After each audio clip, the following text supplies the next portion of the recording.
Look at all these people here. Okay. We're going to get started, everyone. If everyone can take their seats, please. Thank you.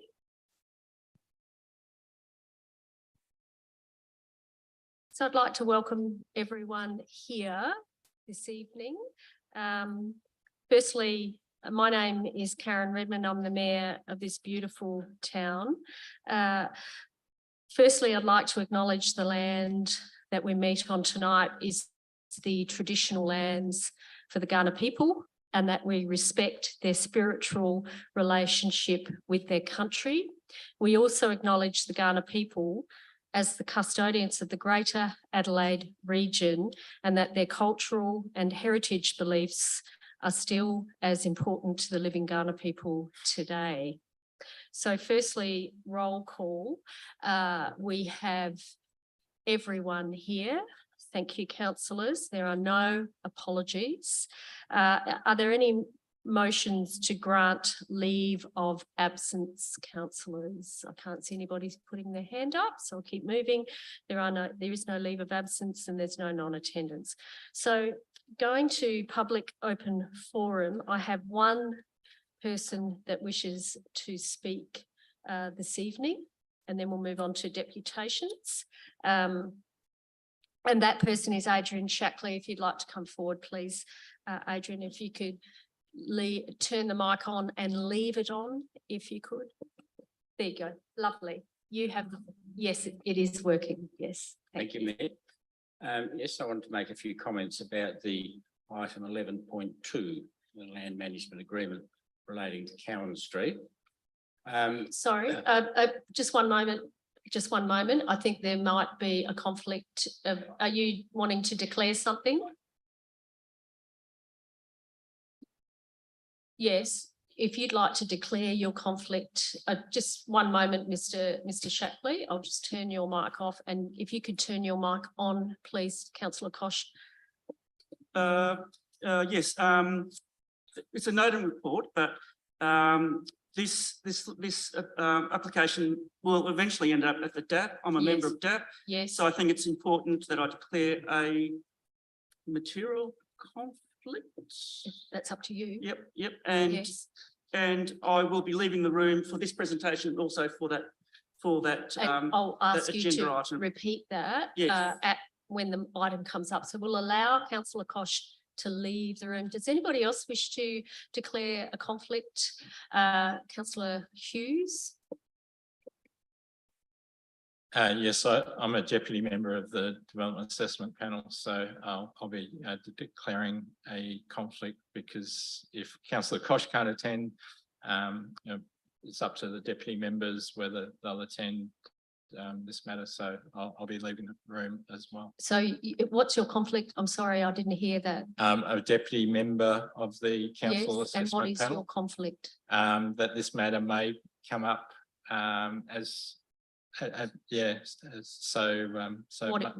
Is it a general or a material? I think it's a general. A general. Yeah. Okay. Yep.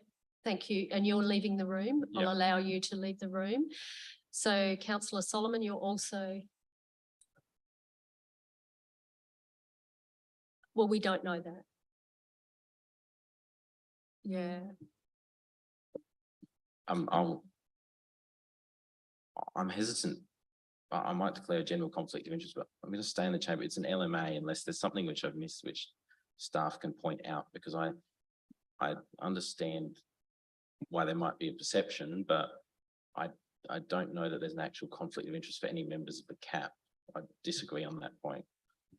There may well be, but that's up to you to declare your conflict. You're a deputy member. Are you a deputy member of the CAP? I am a deputy member. So at this stage, I'm going to declare a general conflict because of the perception. Yes. And I'm going to remain in the chamber and vote in the best interest of the. Oh, sorry, we're not voting on this item. Why do you believe you need to stay in the chamber? Because you need to add a little bit extra to that explanation. I'm sorry, Councillor Solomon. I think to hear the presentation contribute to the debate. I believe that it would be a benefit to contribute to the debate, but I don't believe there's an actual conflict. I don't believe there's a material conflict to answer to, so So you've I'm declared a struggling. general and you're going to stay in the room yes. and you're going to listen to this and you've given a reason why. Thank Yes, you. that's Thank you correct. very Thank you. much. So I think that concludes all the conflict of interest declarations. So now I'll go back to you, Mr. Shackley. If you can turn your mic on and I'll leave that on. There you go. Thank you. It's interesting that the council members don't know that their delegate staff has already approved the land division. It's not going to DAP or CAP.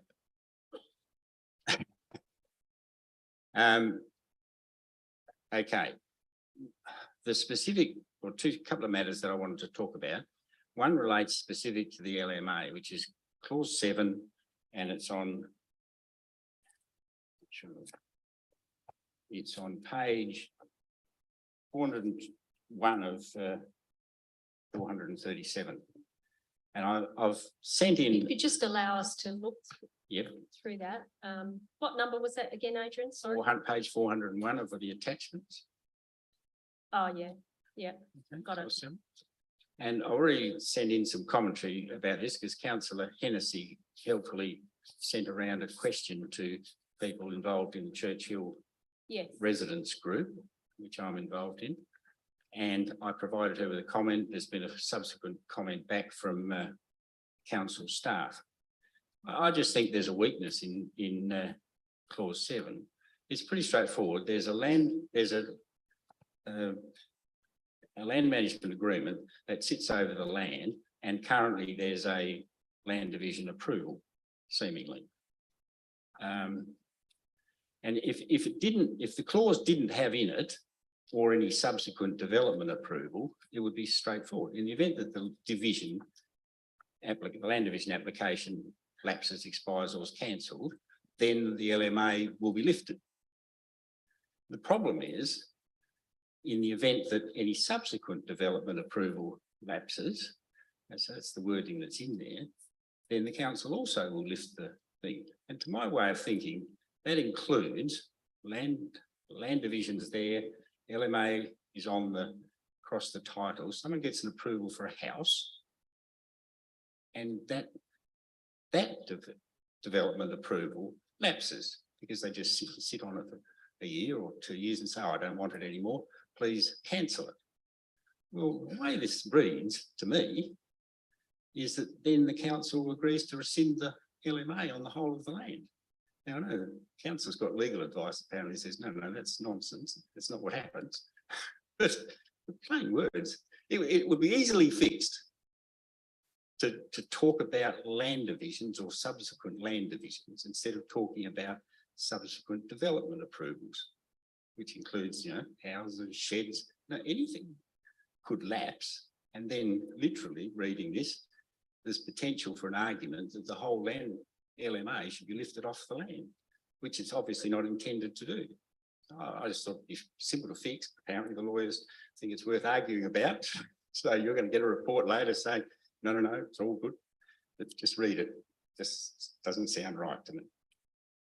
And my other comments relate to the officer's report that's before the council, which is item 11.2, which is in your agenda papers early on.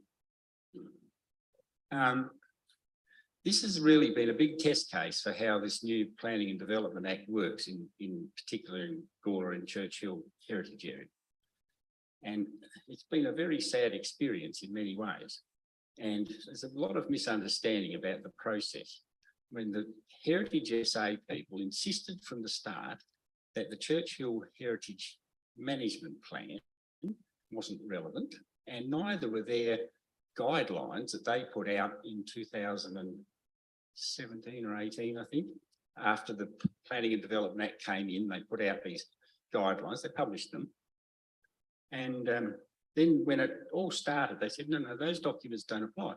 Well, literally the code says that documents published by the administrative unit of the state government responsible for the Heritage Places Act are relevant documents to consider when you're dealing with an issue like, in that case, it was the demolition of the tennis courts or whatever the issue is. And I mean, a document that's their own guidelines are clearly published by the department, They were a bit embarrassed by them, frankly, I think, because they were done in a rush and had a few problems. But equally, the Churchill Management Plan was published, co-published back in 1998 by that department and the council.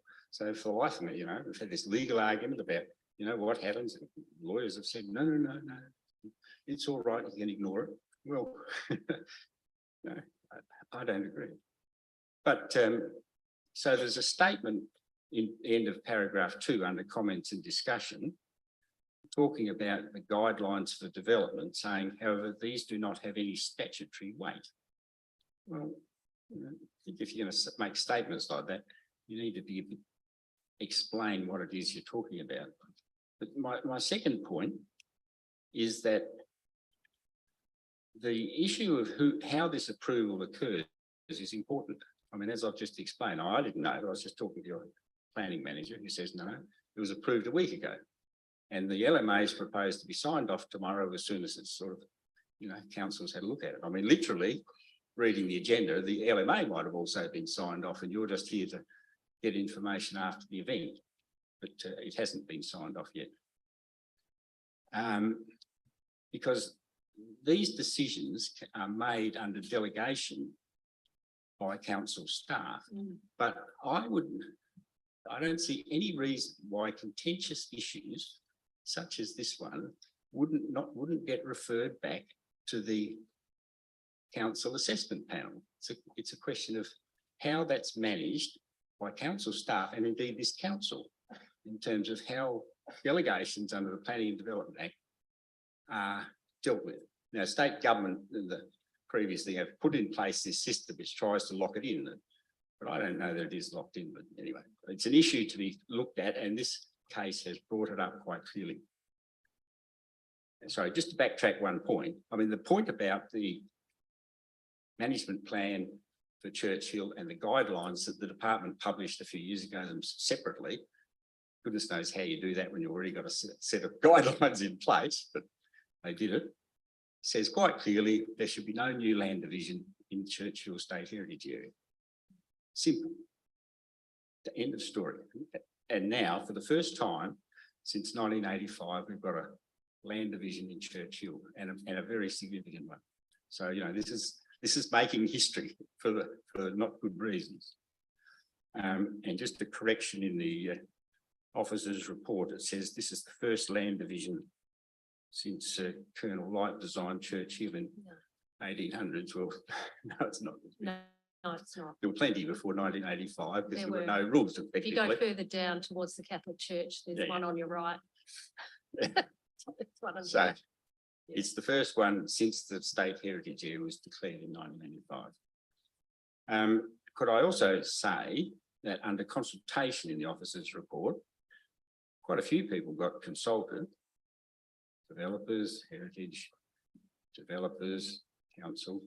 Nobody in Churchill was consulted, and it just seems to me, why not? Mm. I mean, we've got a residents' organisation that's readily contactable. It's not like we're a bunch of individuals who you can just, don't have any organisation. We do have an organisation. We could have been consulted, and some of these issues might have been usefully discussed earlier, and then I wouldn't have had to come along to the meeting and talk about them. Anyway, that's my submission. Thank you, Mr. Shackley.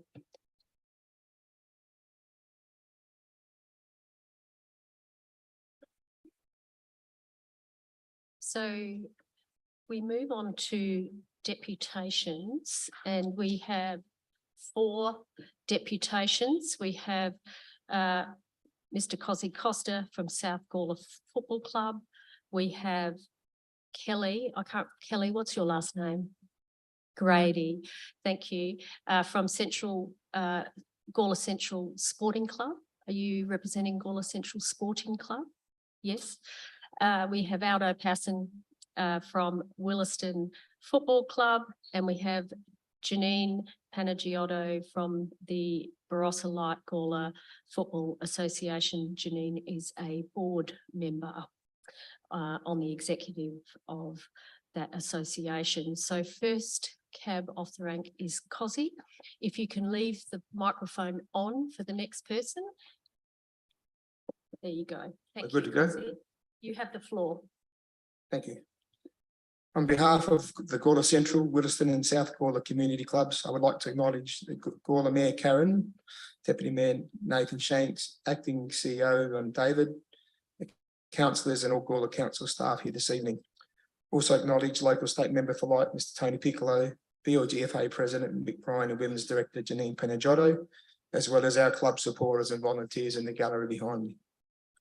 My name is Cosy Cost, and on behalf of our 3 community clubs, would like to acknowledge and thank the Gawler Council for many years of continued invaluable help, support and guidance, which has ensured our successful longevity, and we look forward to continuing our strong working relationships well into the future. Gawler is indeed a very unique town. Nestled between the city of Adelaide and the world famous Barossa Valley, we have endured much and contributed immensely to the growth and development of South Australia. Added to this uniqueness in this era of towns losing their sporting identities and being forced into amalgamations with neighbouring town sports clubs, Gawler has 3 very proud and successful sporting clubs. Our 3 clubs share an immense history over each of our 134 years, and we have been integral into community support. Over our journey, our clubs have not just been focused on a kick and a catch on a Saturday afternoon, creating havens of camaraderie and peace for families through 2 world wars and the Great Depression, addressing and educating our youth and communities through many current day issues that affect our daily lives, such as mental illness, cancer, Indigenous education, road safety, etc. All done with a deep club and community spirit that makes our community stand tall with pride. There is no doubt that sport has played an immense part of Gawler's history, and there are many names who have served our town well that have also been directly involved in our clubs. Riggs, McGann, Mahoney, Hannah, Symes, Liddy, George, Chamberlain, Hurst, Nowak, all familiar people and families who have served both the town of Gawler and our clubs with distinction. In addition to creating a safe and positive environment for our community to enjoy, we bring visitors and revenue into Gawler community. Through the continued dedication and determination of our many volunteers, we have been able to survive and create great success. Every week we have our loyal supporters and volunteers giving their all to do what needs to be done without question or reward. On the field, our 3 clubs are fierce rifles and continually strive to be victorious at each of our encounters. But off the field, we have an immense respect for each other, and over our entire history have always formed a strong alliance to ensure we deliver the best for our community. We all have a firm understanding of the roles we play throughout the community and of our needs to ensure we continue on for many years to come. We all fully understand and appreciate that without the other 2 Gawler clubs, we would struggle to survive. We know that we all need to have our own place and that sharing a facility will not be possible and would lead to one or all of our demise. The continued pressure on all of us through the continued change and growth in our population, as well as in our sports, require us to ensure we have facilities that are able to support all of this growth and is the main topic of most of our discussions. Over recent years, our clubs have expanded in football and netball in particular. The netball affiliation with our 3 clubs started in 1987. This has become an integral component for all of us as this continues to grow. Over the past 10 years or so, participation in netball has soared, creating the need for an extra 8 teams through the juniors and seniors at each club. This trend looks to continue and will create another set of challenges for us all to deal with. In reference to football, we have progressed over recent years from our 4 football teams, more than tripling this to 13 teams each. We have introduced junior football to our clubs, starting with under 9s through under 11s and then to under 13s. We then were extremely excited about introducing and supporting women's football into our clubs. This has been reasonably successful and is continuing to grow. The past few years have seen the introduction of the Auskick program, which has been also extremely successful and well attended by the Littleys. Through our combined clubs, we now have 38 football teams, 51 netball teams and 13 cricket teams, as well as other alliances. Through these networks, we accommodate for a combined total in excess of 10,000 community people, which 30 equates, seconds. which equates to a large percentage of the Gawler community. We now play around 17 games of netball on a Saturday and up to 13 different games of football on the same oval over one weekend, which creates all sorts of challenges. Change rooms and amenities for netball are totally inadequate and are past first point in accommodating for this. Whilst our needs are different and specific to each site, we are all extremely concerned that we are arriving at the point of no return and are increasingly nervous about consequences that may occur and the result effect that this will have on our community. So I'd like to hand over to Kelly from Gawler Centrals to explain deeper some of the significant benefits we provide for our community. Thank you for listening. Thank you, Cosy. Kelly, if you'd like to come forward.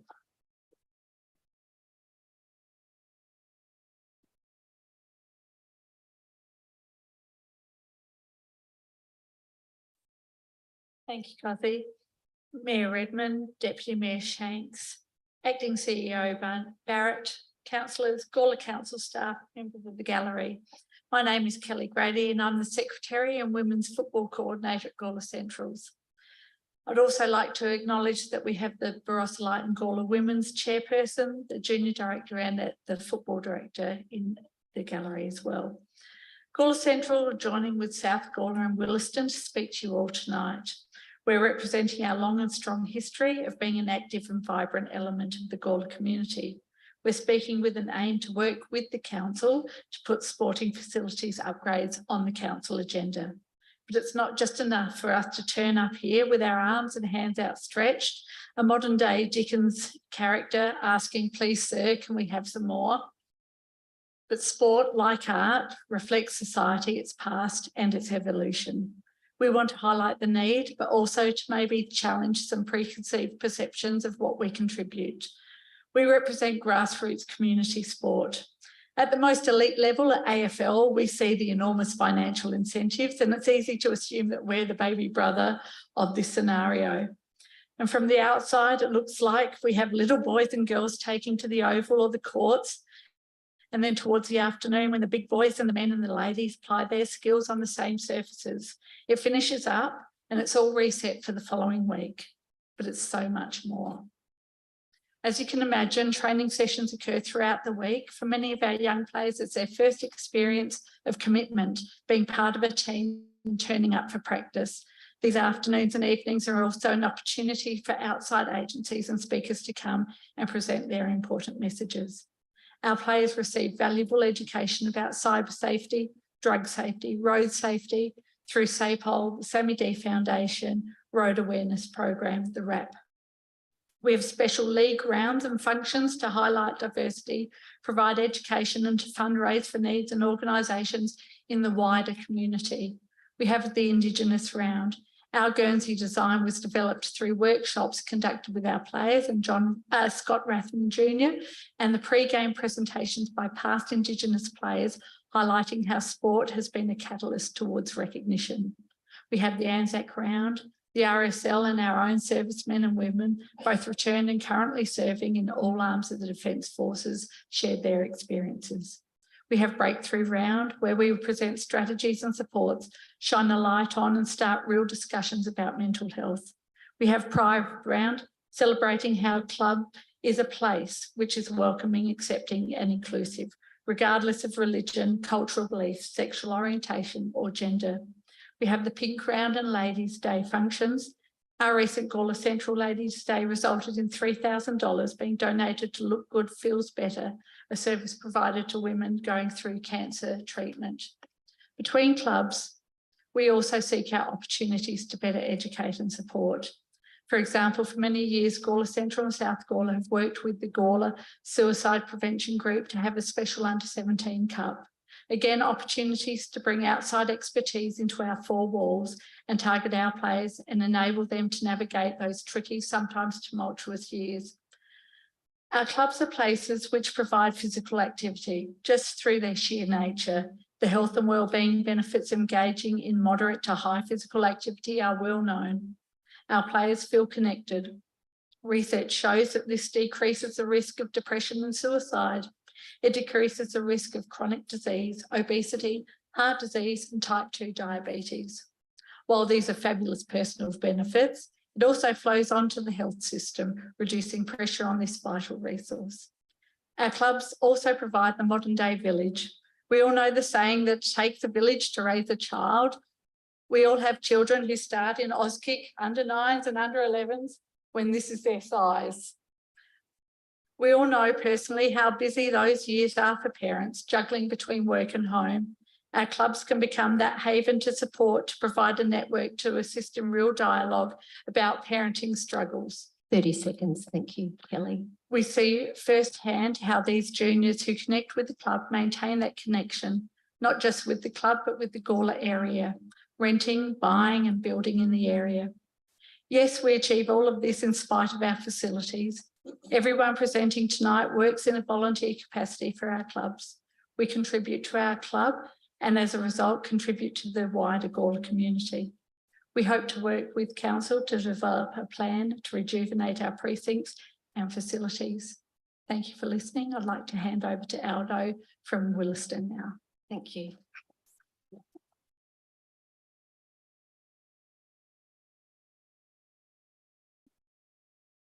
Yeah, wow, that was excessive, wasn't it? Well done. All right, hi everyone. Firstly, I'd like to acknowledge the Gawler Mayor, Karen Redmond, acting Gawler CEO, David Barrett, elected members, Tony Piccolo for Light, Nick Bryan, the President of the BLG. This deputation is in relation to a collaboration approach of 3 sporting clubs wanting to work with the town of Gawler in the future direction strategy, specifically in relation towards ageing infrastructure. My name is Aldo Passon and I'm the president of the Williston Football Club. And tonight I speak on behalf and represent South Gawler, Gawler Centrals and Williston Sporting Clubs, and thank my opposition on field colleagues for their support on their deputations before me. You have obviously heard the community as a collective club support in far-reaching. I would like to also raise a few further points in more of an economic perspective. Our local clubs, all 3 collectively, spend $750,000 to $1 million each year in this community. This figure is generated through clubs obviously purchasing catering for match days, presentation, fundraising, and maintaining current facilities, and esteemed conservative. From the government research investigating the value of Community Sports Facilities Australia, the value and benefits from sport, in that document it's stated that for every $1 spent by local council, the local community benefits $7 in return. So that's 7 times the amount. That's massive figures. We unite obviously together and want to work with the town of Gawler to develop a plan that supports the goals of your community plan.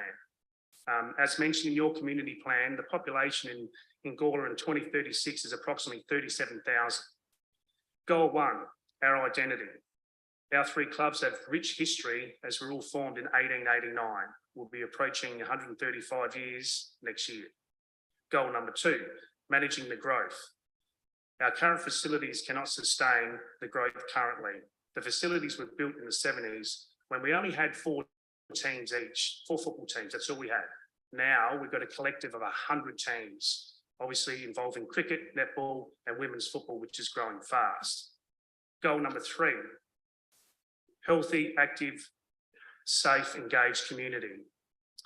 Evidence show that people that are regularly exercising, connected in their community have a better overall health, physically and mentally, which obviously relieves pressure from the local hospitals and health systems. As you've heard tonight from our clubs, we actually do run a lot of awareness rounds, motor accident, Indigenous, breast cancer, mental health, pride round, and we provide connection of many community members who volunteer, manage and umpire. Goal number 4, respect, protect and nurture the environment. Ageing infrastructure isn't environmentally friendly. From experience, the Williston Football Club have just installed new LED lights. And I tell you what, our expensive, the bills have dropped dramatically in our electricity bills. And thanks for the members that did attend our first A grade on the lights too. Goal number 5, strong, vibrant community.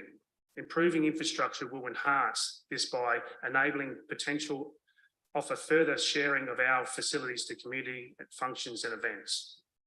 So why are we here together tonight to obviously present? As representing a strong community group, we all are aware that we have a huge problem with an ageing infrastructure versus our growth. Let's all join together and work with the town of Gawler and work and come up with a plan. So that plan is obviously two, a financial plan as well as an action plan. Imagine the town of Gawler without our clubs and what they contribute to the local community and economy. We hope by presenting to you tonight, you consider establishing a working group with the clubs and the town of Gawler to plan the future for our sporting groups and community. Thank you for listening. Janine, would you like to come forward? Thank you. Janine Panagiotou, board member of the BLGFA. Thank you. I'd like to acknowledge Mayor Karen Redmond, Deputy Mayor Nathan Shanks, the Gawler Acting CEO David Barrett, councillors and all the Gawler Council staff, the local member Tony Piccolo and members of the gallery. My name is Janine Panagiotou. I'm a director representing the Barossa and Light Gawler Football Association in support of the Gawler Football Club's presentation to the council tonight. We do this as we have already presented to the Light and Barossa councils in support of their now established facilities. These three clubs, Gawler Central, South Gawler and Willaston, play an integral part in our highly successful and respected association.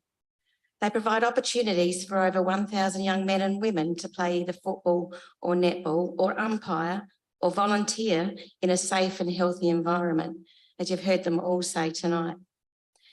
By doing this, they give these people a platform to improve not only their sporting life, but their personal and public life. The statistics show that their involvement in a sporting culture assists towards a more successful life. However, the facilities that are provided are over 50 years old. They're outdated and, to be quite honest, are not to the standard required in this day and age. A requirement needed not only for our association, but also a requirement needed by the South Australian Football Association and the SANFL. Standards include being safe and hygienic. Each of these clubs has had to keep their club running professionally and keep up with what is expected to be part of the association, which they've tried extremely hard to do. But it's becoming more difficult with women's football moving ahead and the need for change rooms.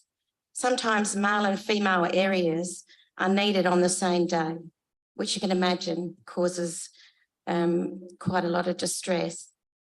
Our presidents have a positive attitude and they work with their committees to problem solve, but the time is now.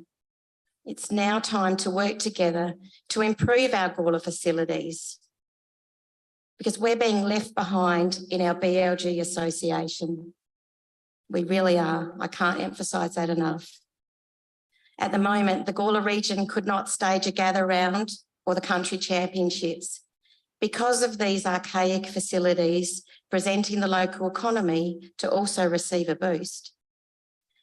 Also, the SANFL are doing an audit of all country facilities over a period of time. This may well lead to the Gawler football clubs not being able to host a BLG final, which would be another loss for revenue for our local community. As previously mentioned, these clubs are part of the BLG programs to improve community issues such as the road safety, Indigenous and multicultural awareness, mental health, and other health issues such as breast and prostate cancer. Gawler Central, South Gawler and Willaston football clubs are all places that are full of connection, mateship, sharing, and a place to offload the worries of young people's lives or even older people. There's a multi-age group of people that are part of these clubs. They're a safe place. These clubs are like extended families. We reiterate that the Barossa and Light Gawler Football Association completely supports the objective of the proposed plans of the three Gawler clubs for improvement of their facilities. And we look forward to working with the Gawler Council, Gawler Central, South Gawler and Football Willaston clubs to bring this to fruition. Thank you for your time and for listening. Thank you, Janine. Thank you. Any questions, Councillor Vallelonga? I'd like to thank Kelly, Janine and Cozzy and Aldo. I'm 100% behind you and I'm sure the Gawler Council is too. But one question I'd like to ask, and on any of you guys, have you got any idea on how much this cost?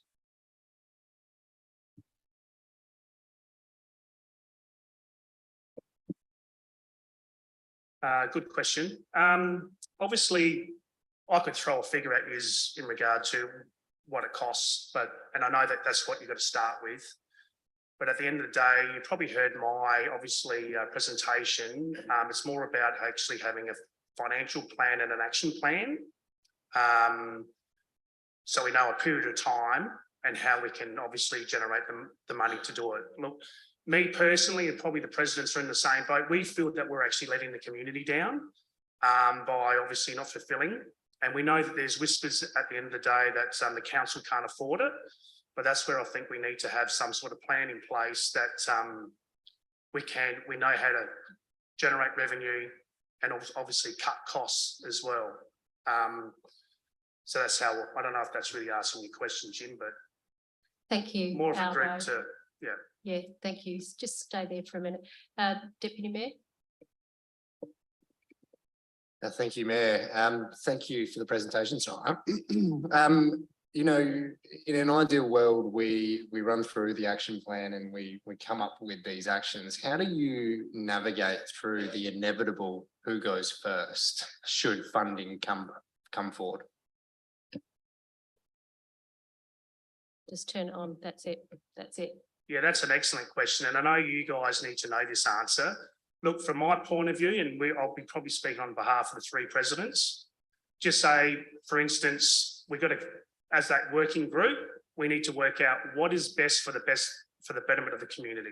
So if that's South Gawler relocating and they get done first, that's great. That's what we do. And if Gawler Central's a second and they get theirs done, that's fair enough and we're third.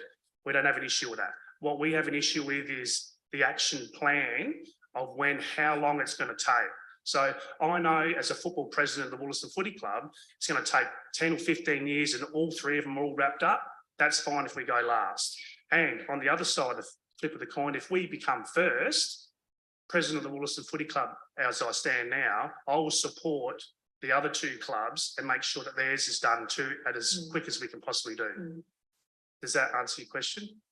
So don't feel that you're going to do one club and you're going to get So much. I've got a question. Yes. Would you be, as the three clubs, you've all come here tonight from all three clubs, would you be interested in working together to seek external funding from both federal and state? Oh, absolutely. Yeah. So we could develop a action plan over the next 10, 15 years, do the Elliott Goodyer master plan, of course, because Elliott Goodyer was passionate about sport and recreation. Did you know that? Yes. Yeah. Yeah. So Phil Day told me that. Yeah. He was a great football player for Williston and his mother was the daughter of Elliott Goodyer. Yes. So, yeah, I think there's lots of history with the club. We all know the history of all three clubs. And I do need to state that my nephew plays for Williston, so Shannon Willis. So, yes, he did play for Centrals and my brother played for South in a premiership team. So just saying. And I coached under 17 Centrals netball. Anyway, that's history. But yes, I think that what you're seeking is not unreasonable. However, we need to be patient and we also need to be very aggressive with how we seek external funding. And I think that sport and recreation doesn't get a lot of funding from federal government. We need to include Matt Burnell in those discussions and of course Tony Piccolo, of course, and see how far we can get with funding. Yes, I completely agree with you. Thank you. Okay, any other questions, elected members? Thank you. Thank you, Aldo. Thank you, everyone, for coming along. Okay, and thank you for all the speakers as well, particularly you, Kelly, because I think that was the first time you've addressed council, so you did very well. Okay, so now we have declarations of interest. Thank you, members of the gallery. If you wish to move off, you're more than welcome to do so. Thank you for coming along tonight. So declarations of interest, we'll start with you, councillor Koch. I saw your hand Yep. first. Thank you, Mayor. I've got two to declare. The Yes. first is 11.2 LMA for 4145 Cowan Street. It's a general conflict. This item will eventually go to the DAP, and I'm a member of the DAP. I'm just going to check on that because has it been approved? So it's already been approved. Doesn't council approve well- LMAs? No, this is the Cowan Street. Yes, I'm just checking on this. Councillor LMA. Koch, I'm just going to check on this because it was stated while you were out of the room Oh. that it's been approved. Has it been approved? Thank you, Andrew. Through the chair. The application for division has been approved as Yes, per delegations. yes. The matter before council is with regards to the LMA, which is a reserved item attached to that approval. So it says in our recommendation on page 56 that we note the land management agreement that is to be put in place over land at 41 and 45 Cowan Street, Gawler, for the purposes of setting design parameters for future built form on each allotment. And we've also noted the presentation from Mr. Adrian Shackley. So is it going to DAP? No. I'm sorry. There you go. No, I won't be going through DAP. Basically, the matter is delegated to the CEO to determine as a reserved matter. It needs to be determined. Otherwise, we have a deemed consent. Ultimately, it's a matter for Heritage SA to determine the conditions of the LMA that they wish to apply. They have come back with what they wish and will cover it at appropriate time later in the agenda reports, the legal advice that I've got. Thank you. So does that clarify things? It appeared to me that it was that this was the first step to go to DAP. Yeah, That was the way I read it. So that's Yeah. that one out. yes. I want to declare a general conflict for 10.4, the Norma Charter Review. So I'm going to ask Mr. Barrett, the Well, acting can I- CEO, before you declare your conflict, I'm going to ask David Barrett because he doesn't think you have a conflict. So I'm going to ask his advice on that. So through the chair, as council members are aware, when we've been considering Norma matters in the past, those members who are on the board or proxies to the board have had to declare material conflicts of interest based on the advice that we received from our lawyers. However, the items that are up for consideration tonight do not have any materiality. So the conflicts to declare are general conflicts only, not material. Yeah, thank you. I was going to declare a general conflict. And my reasoning is it's a noted report and there's no loss or gain for Norma or council in this report. Yeah, And I'll be staying in the meeting and Yeah. contributing to the meeting. yeah. So I'm just declaring a general Is abstained meeting And why are you staying in the meeting? because there's no loss or gain to council or Norma. Right, And I'm going to contribute to the meeting. okay, thank you. Councillor White, you had your hand up? That one can- Thanks, Mayor. Yes, I'll be declaring general conflicts for items 10.4, 13.1 and 12.3, and I'll explain my conflicts when we get to them. Okay, so just say those again. 10.4, 10.4, 12.3 and 13.1. 12.3. Is that are you are you on the executive of the Umpires Association? Yes, so it's 12.3, item 9.3.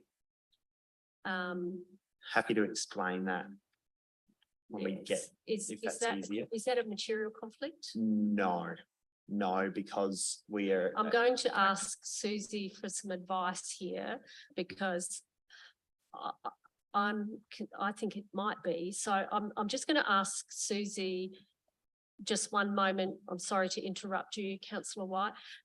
But yes, if you'd like to just, thank you. Thank you through you, Mayor, and councillors and Councillor White specifically. Material conflicts of interest must be declared when the section of 75C is when one of those is applicable. So it can be a personal benefit, it can be and one of those clauses refers to if you are a member of a body corporate, which is an incorporated body, as a member of the board or executive of that group. Material conflict of interest is applicable. I think, does that make sense?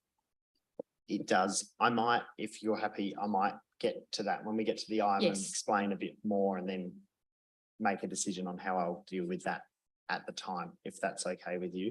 Yes, yes. But But thank you for the advice. I'd encourage you to take the advice of our governance officer. Yes. Now, what, you had another one, sorry? You had 10.4, 12.3. And sorry, That's okay. 13.1 oh, is right. noting the minutes of the external bodies, and I might, I think encourage- is that a general conflict, David? yes, Norma minutes. yes, so I may encourage my colleagues who are also, or who are members of the board to potentially declare a general conflict there, if that's, the advice is right, that Yes, even though acknowledging the minutes yes. recommended still be a general conflict, so might just flag that. Okay, no problem. And I've got a conflict in 19.1. Okay. Anybody else? Councillor Solomon? Likewise, I'm going to declare a general conflict for 10.4 and which is the Norma Charter, and 13.1, which is the Norma minutes for the external body at the current time. Thank you. Any other, Councillor Hughes? I'm not sure if this puts me in the same boat with the minutes of the Gawler Health Advisory Council. I have a general or haven't in the A plan. general conflict, would that Just a be? No, You, Mayor, Councillor Hughes, if it's noting minutes or noting a report or something of that effect, the material conflict of interest provisions, if you are a member of the governing body of a body corporate, where directly or indirectly the body corporate may gain a benefit or suffer a loss as a result of the outcome of deliberations, then it's material. I don't think there's any benefit or loss in relation to There's noting minutes. So no- you can declare a general, if general that's your conflict? wish, but the Okay. material conflict is not Okay, applicable. thank you very much, Susie. Does that make sense, Councillor Hughes? yeah, thank Yep, you. thank you. Yes, we've got lots of hands up. Oh, thank you, Mayor. Just to clarify while we're on the topic, so Yes, the advice that we had was around if there's a benefit or loss, including but not limited to minutes of a meeting of a subsidiary.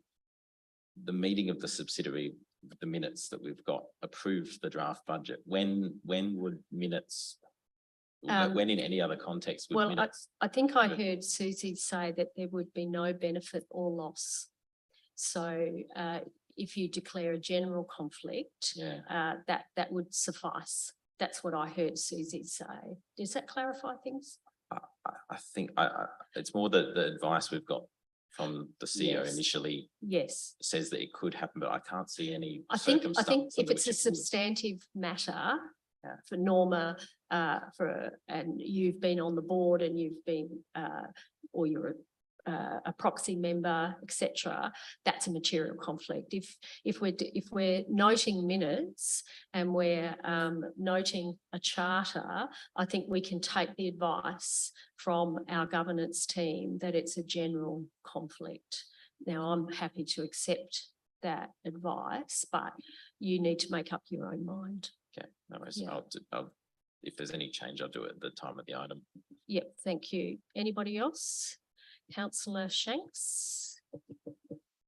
Yeah, just a general conflict at 19.1 Yep, that I'll talk to. yep, thank you. Okay, right. That concludes the declarations of interest. Just go back to my. We have no adjourned items. We have no petitions. Now, confirmation of minutes. Now, Susie, I'd like you to explain, there's been some discussion around minutes, and if you'd like to turn your microphone on. Sorry, I'm learning if I need to wait for you to turn yours off, different systems. Through you, Mayor Redmond, just there's been some discussion or some comments regarding the minutes from the last ordinary council meeting, which was held on the 27th of June 2023, in relation specifically to questions that were asked by members of the public through the public open forum, and what has been detailed, or rather in their opinion, omitted from the minutes. Just to clarify, the current code of practice provides that a mayor or chair of a committee shall indicate the nature of the matter. It doesn't say the questions, it says the nature of a matter. For each, an answer is required when questions are taken on notice, and says they shall provide a detail of which staff member can provide an answer. Now, that is a shall, it's not a must. The questions that were asked as a part of the public forum are included in the minutes in terms of noting the nature of the matter that the questions relate to, and that they would be responded to in due course. It's not my view that the mayor or chair may necessarily know which staff member, or there could be multiple staff members that respond. So my view is that what is recorded in the minutes suffices the provisions of the current code of practice for meeting provisions. Because the chair of any meeting, be it committee or council, is the one that answers the question, not staff.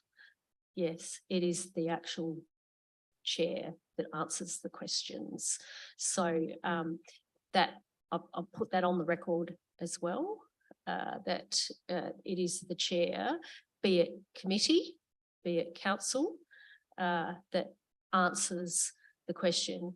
And you will note that when there are questions on notice, those questions come from me, from a council perspective.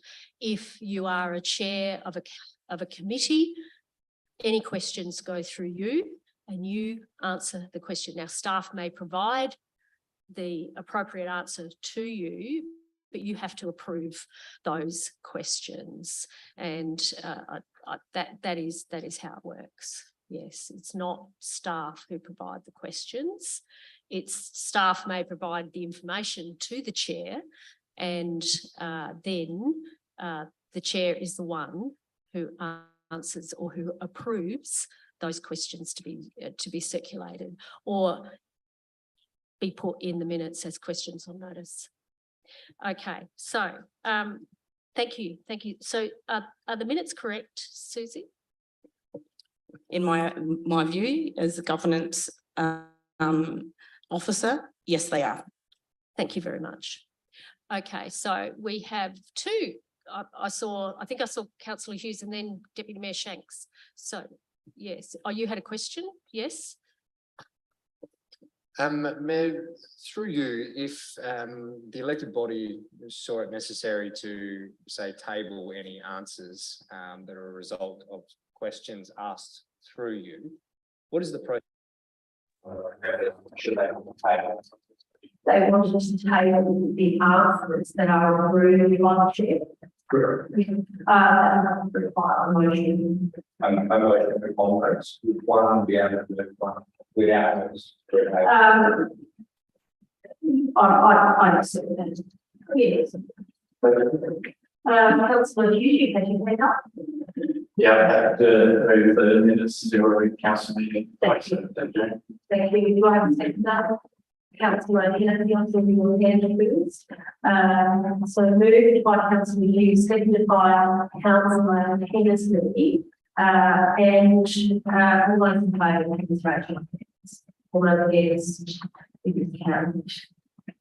Special council meeting for July. Are you having heard that way? Thank you, Councillor White, seconded by Councillor Walker. All those in favour, please raise your hands. Thank you. Business arising on you. Thank you. So now, confirmation of minutes, business arising, we go to the division report. And I am on page 5. Councillor Henderson, yes. Thank you, Mayor. As for the question of the individual recommendation, I'd like to offer an alternate one again tonight. Please provide that to me. Yes, you have me. I haven't been. I haven't been. Okay, I'm a centre to you and the governance officer. I haven't.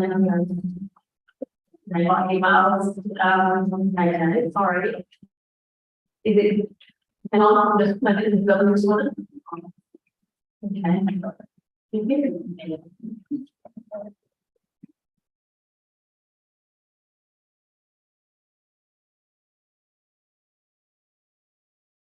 So,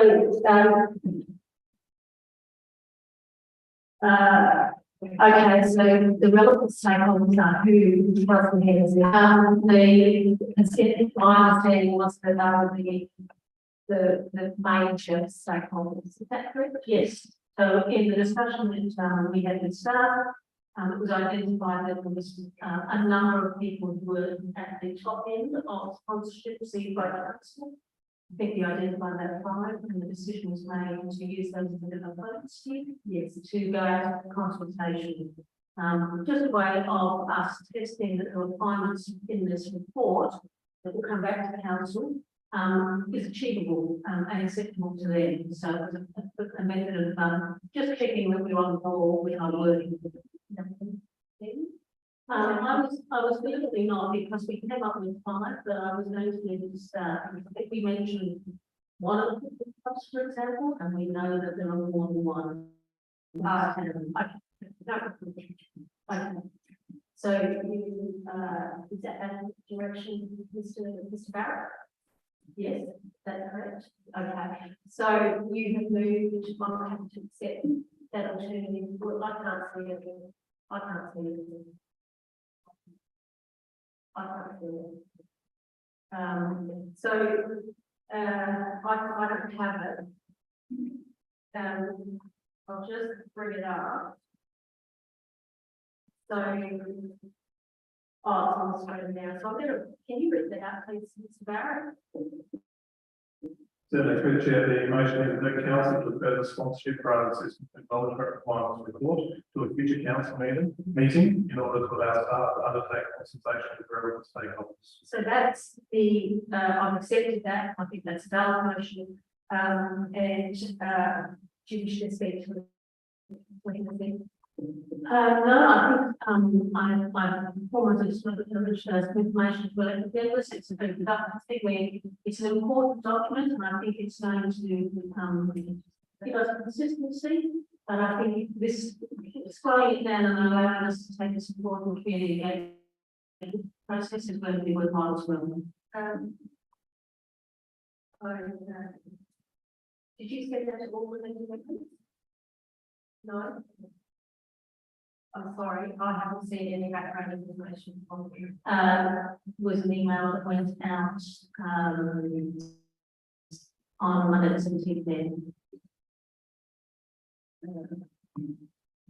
explaining that, what was getting an update, and they just want to like that. Yes, yes, I did say that. Okay, thank you. Do I have a second? No, any other discussion? If not, we have to do that motion. I'm going to put that motion all over the debate, please, vote ahead. Thank you. Aging Well Advisory Group, I put this up and we did have a discussion and that was included in that email that Councillor Henry sent around and now having to with the Church of Reverence and I think we can receive on this. Yeah. So all we need, I'm happy to go on it. Anybody else would like to go on it? Councillor Hennessy has their hand up. Would you like to go on it, Councillor Davies? Anybody else? Brian, do you want to go on it, Brian? No, yes, if you'd like to go on it, so we'll have four.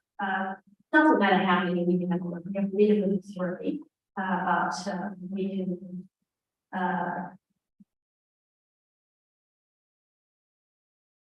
yes, certainly. Councillor Warner. Very, very kind to strain that away. When are these like the large crowds meetings we get together as well? Or would they up in the day? They may well be during the day. I'm not sure when we will have had thoughts about that. So through the chair, as it's a working group, we'll be working with the members of the working group to establish the time and place of the meeting. So we can't actually identify that until we've got all membership, which includes those from the community. You'll obviously be in there, whatever the community members that are selected, available during the day, that will be evenings. If they are available during the day, everyone's available during the day, it could be days off. There are people who are interested that have raised the interest with me, but we'll put out the interest in I think you Just a question, Councillor Ward. Should they member feel they want to be a part of it and it doesn't actually align with their availability, you do have the right to drop off. Should that occur more if there's time, so if you do have a time, do you want to be you're not going to submit. what I put in over there? We'll put it on there. All right, is that okay? Yeah, all right. We'll put it on. Yeah, yeah. So let's see where it goes. Okay, that's great. I think that's going to be a really strong engine on the I think. Yeah. Are you happy to move it? Yes, thank you. Moved by Councillor Hennessy. Do you should take on to do I have Councillor White? Any further discussion? Councillor Deputy Sorry. I'm really excited to see what this group achieves. To say that I agree with you, definitely should be. And keep this momentum. I also note that the members should be successful will be the selection panel for the future members, which I think is fair and reasonable. The only thing that I would sort of just point out with my experiences of working groups, I found it really, really good when you had equal members of public at the very least, because it wasn't just a council led sort of initiative, so to speak. It was a real collaborative approach and previous working groups. So I'd love to be able to see that sign up for the community to see those simple numbers matched and adding enthusiasm. It shouldn't be on the screen either. So it's just an observation that I'd love to be able to see that you guys are putting your hand up, and I really look forward to seeing the work that's going on in the group. Any other discussion? If not, Councillor Davies, sorry, you see your hand. Yeah, obviously looking forward to it. My understanding is that it will be for this one again for a few months in any case until it lines up in November with our regular batch of annual appointments. Yeah, that's true. We might, yes, that's understandable. Thank you, Karen. If I may, through you to Mr. Barrett, what is the difference between this committee that we're talking to forming and the elderly centre committee? The main reason for the question is the elderly centre committee caters for all the elderly groups in this community, as well as their centre being the elderly centre. Get that, the elderly centre. I'm just wondering if there anything. Mr. Barrett? So through the chair, yes, there is a difference. The Elderly Centre Advisory Group, the nature of that group is to discuss matters related to the Elderly Centre itself, but the operation of that centre, that's comprised of members of that centre and users of the centre. The Ageing Well Advisory Group is an overarching group for council, to advise council on implementation and delivery of the Ageing Well framework. So there's a separate group and a different purpose. I think that addresses your question, councillor Sample. Okay, any other discussion? If not, councillor Hennessy, if you happy to be to put that, I'll put that motion, all those in favour, please raise your hand. Carried unanimously. Thank you. Now we move on to 10.3.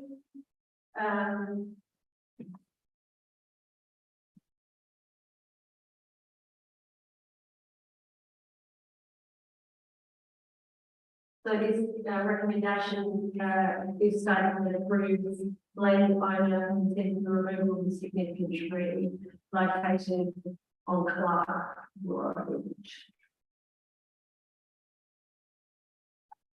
You've got a confused look on your face, councillor.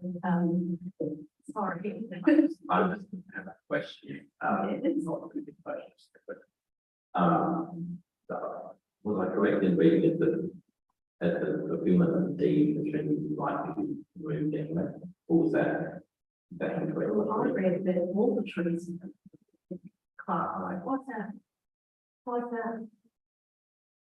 Why would you remove one street? Sorry. Through the chair.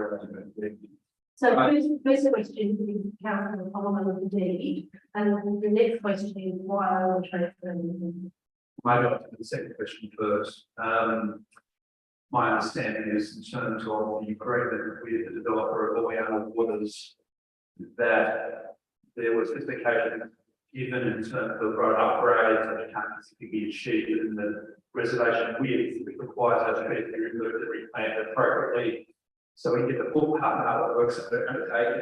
Richard can correct me if I'm wrong, but that's how I read it. So what trees will you plant? Have you made that decision?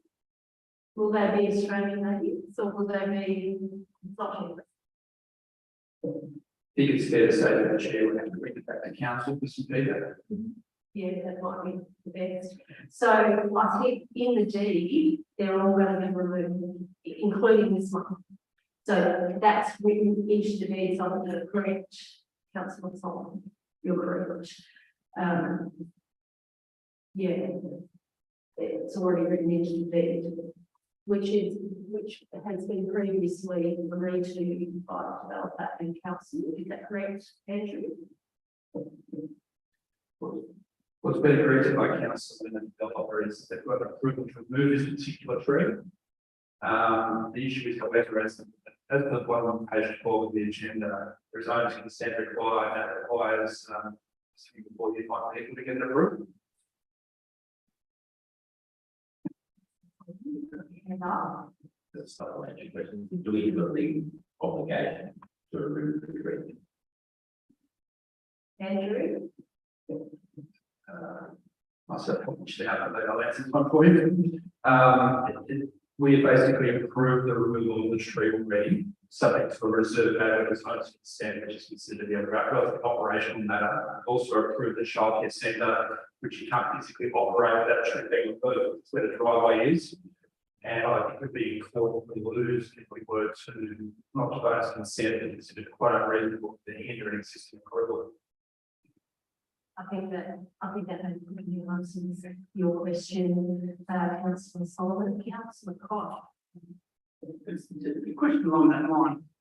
Reading this, it appears that the tree was never considered. The childcare centre was considered, the car park, the tree was considered, so there was an issue there. So I don't know, it sounds to me that they haven't got permission, they would never approved the tree, it was never discussed. That's what it sounds like to me. And then when I look at the site, there's, I think there's adequate space to redesign where the driveway faces, so we don't actually have to take the trees out. And thirdly, the agreement back in 2012 was to put a footpath down there. But times have changed, and it actually said in the report that, you know, the design will come back to staff and council. So therefore, there is no agreement yet that all the trees will have to go, because we're actually spending a lot of time planting trees, and we just read in the Asian World Document the importance of trees on parks and the other agenda horizon that looks at the place space, also references trees and footpaths. And I think it's quite inconsistent that you've got one thing saying we're planting 300 trees extra, a whole lot of trees, and providing yes. There's a fair few questions there, councillor, through the chair. I'll try my best. There are existing two approvals. They do approve the removal of the trees. I've already said that at the bottom of that page 12 of 96. They have approved the childcare centre. There was an omission with respect to that particular tree, which should have been said and wasn't identified in the drawings. They have then submitted a further application, which has been approved. It's got offset planting on the site, and also I believe there's some conversation as well. I don't know specifics of the wording of that. And effectively, this is the second part of that second approval, the reserve matter in regard to the approval of council as the owner of the road reserve. In regards to the issue of tree planting down the road itself, I recall quite recently when we speaking about this matter and the agreement with all the Woods developers in regards to upgrading that road. And I'm pretty sure, I'm very sure of the fact that she did say that given the specification of what's required and the reconstruction process, we can't physically keep those trees and they are very safe and healthy. As I reiterated before, we can get back to council, the species leaders and engage effectively. Thank you. Okay. Anybody going now to move motion? I'm going to ask you to move this motion. Anybody wish to move the motion that's on page 12? You're happy to move that way, Jim Ballawonga, Councillor Ballawonga. You're happy to second it? Thank you. Councillor Sanders has seconded. Thank you. Sorry, I can take your question. Thank you, Mayor. I did submit a question via email regarding the cost of the independent arborist report. Do we have a cost in that? Richard, thank you. The cost of doing the was $35. 35. 930. Sorry, 930. Oh, 902. 935. Yeah. Thank you. Yeah, I'll be speaking against this motion. I have got had mixed feelings personally about this officer's recommendation. So I did what I was elected. I took it out to people of the board, albeit via social media, and I have actually engaged with quite a large number of people just to hear some thoughts of, I guess, people on the cross section of the population, and they also gave mixed opinions regarding the tree. Some members of the community were very much for this development, let's get on with it, while others were obviously concerned for the tree and for preserving these things that, you know, take a long time to regrow. I think environmental issues aside, for one moment, the developer, as Councillor Bosch has stated, the developer, this actually wasn't approved in the initial development application. It says that very clearly. It is subject to the landowner's consent. Council, the landowner, are able to now give or not give that consent. So I agree with everything that Councillor Koch said before, in saying that this actually wasn't in the original development application and it appears to be an oversight by the developers. Unfortunately, at the end of the day, the developers, it is tree, it is council's property, it is council's tree. I believe it's a fantastic blue that if tree is going into the driveway, that the developers will be able to make an alternative entrance and work around the tree. And also judging by I guess the site plan we received, which had a squiggled pencil where the tree is sitting on, I think they actually should be able to maybe, again, I'm not an engineer on site plan, but didn't quite seem like the most accurate site map I was given. So I think that actually if we turn around and said, no, you actually got to work with this tree, I'm sure that the developers will be able to work with that. One more thing, thank you very much for answering the costings, the $935 excluding GST for the independent artist report. The conclusion on page 57 of the attachments says that the removal of the significant tree still takes development has not adequately addressed the provisions of the planning and design code with regard to significant trees. Alternative design solutions are available to avoid the loss of this tree. Emphasis on they are available. If we're going to spend $935 of our ratepayers' dollars on a report and then ignore the conclusion, what are we doing here? I want this. Thank you. Any other discussion? Thank you, Mayor. This is a little bit, I would be one, so very supporting the motion. But at the same time, from my understanding, with the developer deed is something later down the track. I don't want to get sued this tree. I don't want to have to get sued over this tree. I don't have a big deal. Like pay money. So if I'm wrong, if we're getting that wrong, please correct me now. But in terms of the harvest support we have, it says that an alternative design is created to accommodate the tree. So in this particular example, I'm not sure why that can't be the case.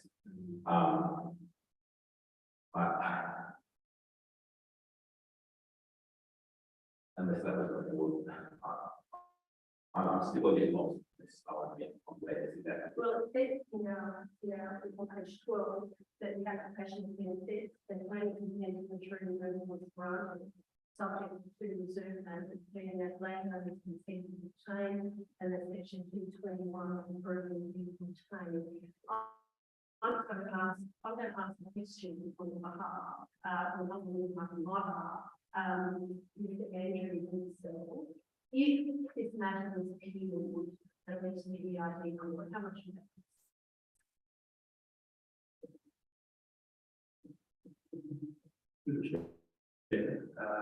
If the matter were to be resolved through mediation, that would be quite $2,000 potentially.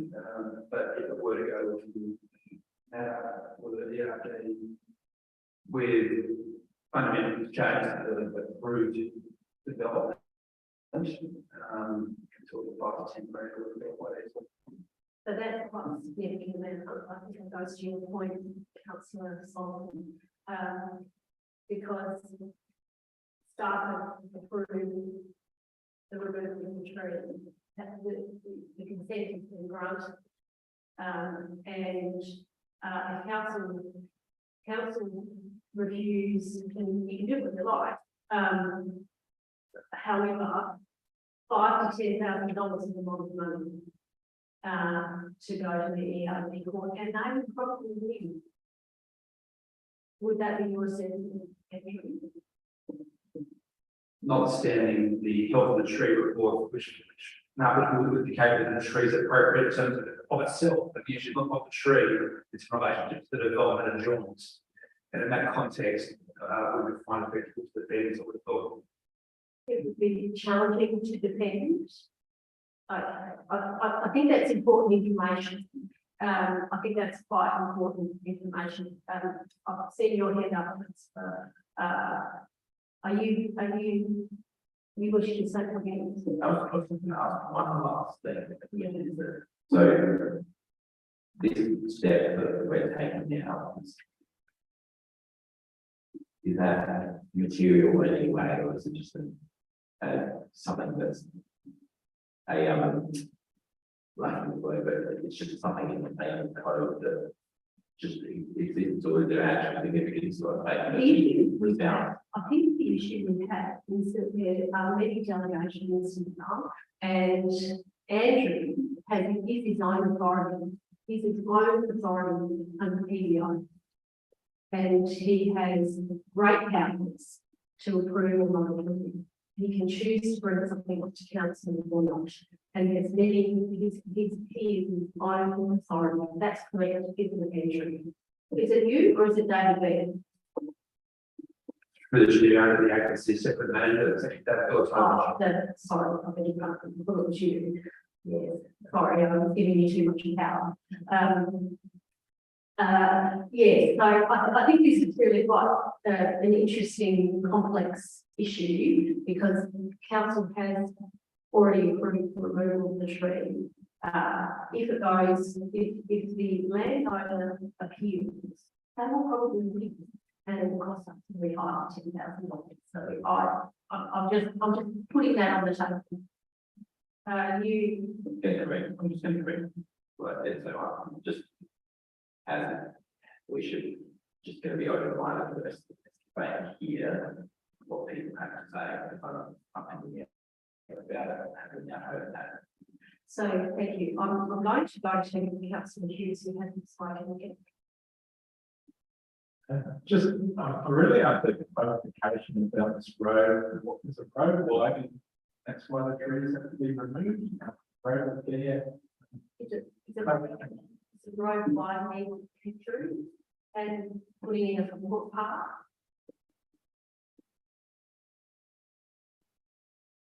Which business thing?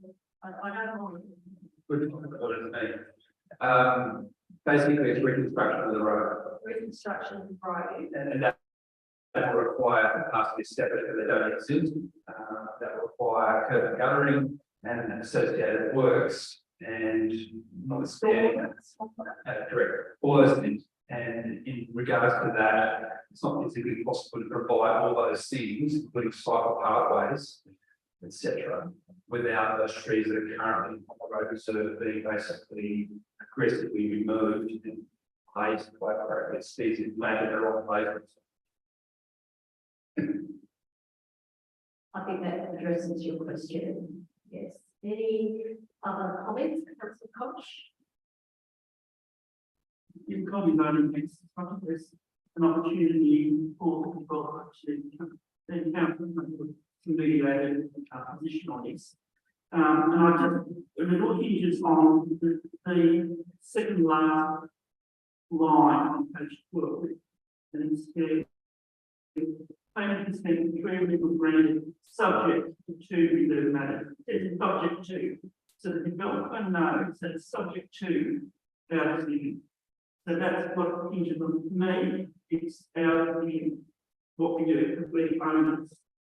Subject to reserve matters. So we're discussing that subject right now. Yeah. So for me, I think there's on the room to negotiate. I've looked at the site. I think there's adequate room there, as the other said as well. You can do design changes. Not at a point where they actually put anything down. I think where they actually put the temporary one is actually a little bit too close to the tree that look at work really is. There's actually a lot of space there, but there's more space on the western edge and basically moving to the car parks. With upgrading the road, I would imagine this could stay within the envelope of the road. I doubt whether you're going to go into that little bit stay with the reserve. And the big thing for me is that they're mature trees. And we have got 2 reports tonight saying the value of established trees shading down on pathways. I think with some clever design, you can put a path down there and manage the trees appropriately. I think it's possible. That's just my view. So we go to the next. Any other discussion? Okay,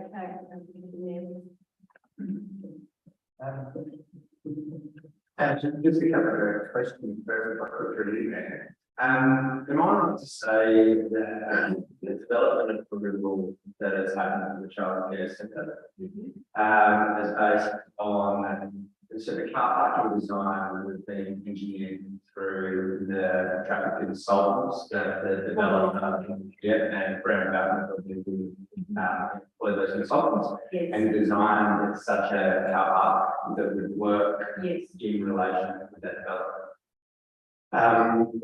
I just want to point out that should we go down the avenue of saying we need to change design and put my fooders hat on here, I'm going to turn around and I'm going to say, well, this was approved and engineered and the turning circles and everything has been calculated for the layout of this car park.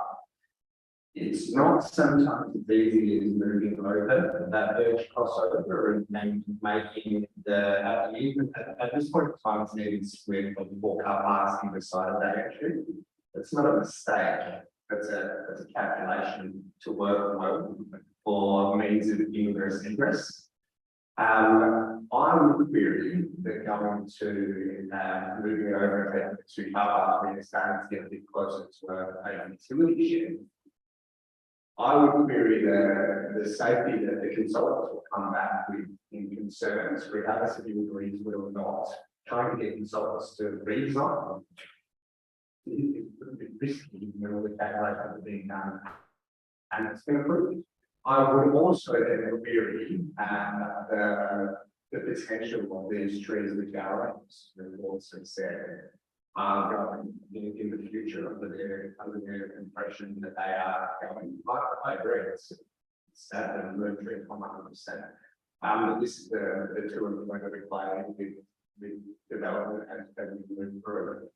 And I would also query the safety concerns that will come up of the trees blocking vantage points when parents are dropping off their kids and entering again, I mean, ingress egress. So I'd like to just query that on traffic engineering. So I'm just saying to the notes, so not through that. That's probably one meeting from that. And then also just touching on the risk that we do put ourselves in. Should we, so hypothetically, let's say, let's relook this and let's make the developer redesign. I don't disagree that there's an opportunity to do that. I just think that opportunity is well and truly missed now. And then hypothetically, the trees get removed anyway, that's going to spread that it will. Do we want to start that fight, or do we want to, I'm assuming the tree runs still exists and we will get 3 trees for 1 removal in our town? And we want to leverage that to get 3 trees in the place of 1, because that's what we have our tree fund for, which yes, it's not a mature tree. For me, that's what I would recommend doing, purely because I know the back end of arguments about should we enter that debate, because I've been involved in those arguments and won those arguments. That's not to say that we want to win your sense of the council one, which I completely agree with. I'm just looking at the dollars and cents here, and the risk outweighs the return for me personally. Say I'm not for. So I'm going to support the emphasis recommendation because bigger picture, we need childcare centres. We want to be able to work with our developers to get childcare centres in where we have a shortage in our region. And those trees that are earmarked for removal, this is one of them that is just going to come in queue to get that fundamental, that service in that area.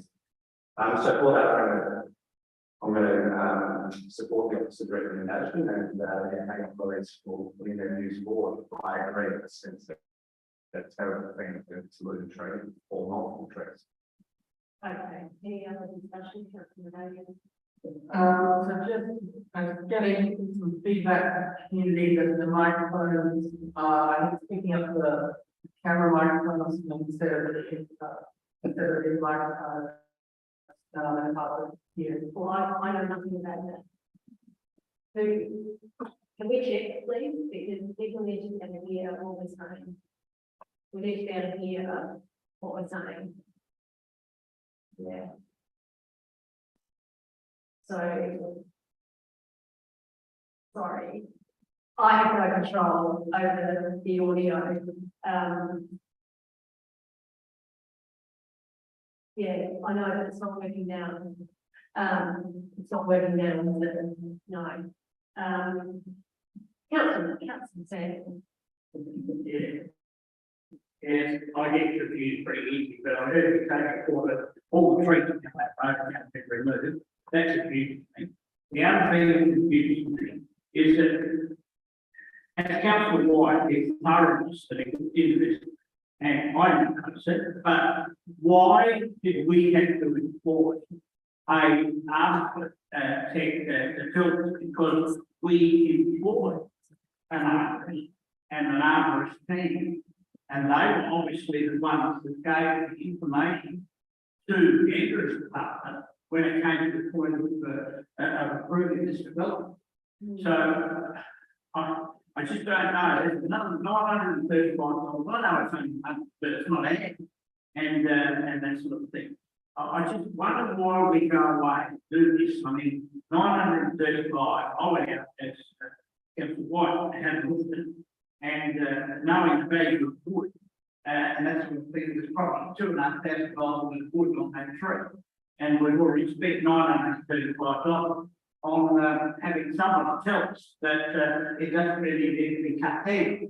So, and you said that all the trees are going to be cut down in that road. I don't understand it. It's a little bit like up here in Lewis the other day on 5 trees week. I never heard anything about anything. Okay, thank you. Yes, thank you. It doesn't make sense I'm so confused about this. Thank you. Okay, any other discussion? If not, Councillor Ballaloga, are you happy for me to put the motion next year? Thank you, Councillor Ballaloga. I'm going to put that motion as Vegas Fish. All those in favour of the motion, please raise your hand. All those against, it is carried. Thank you.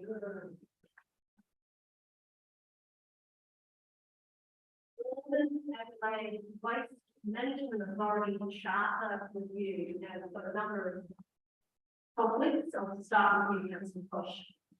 I'll start with you. I'd like to get your microphone on. Thank you.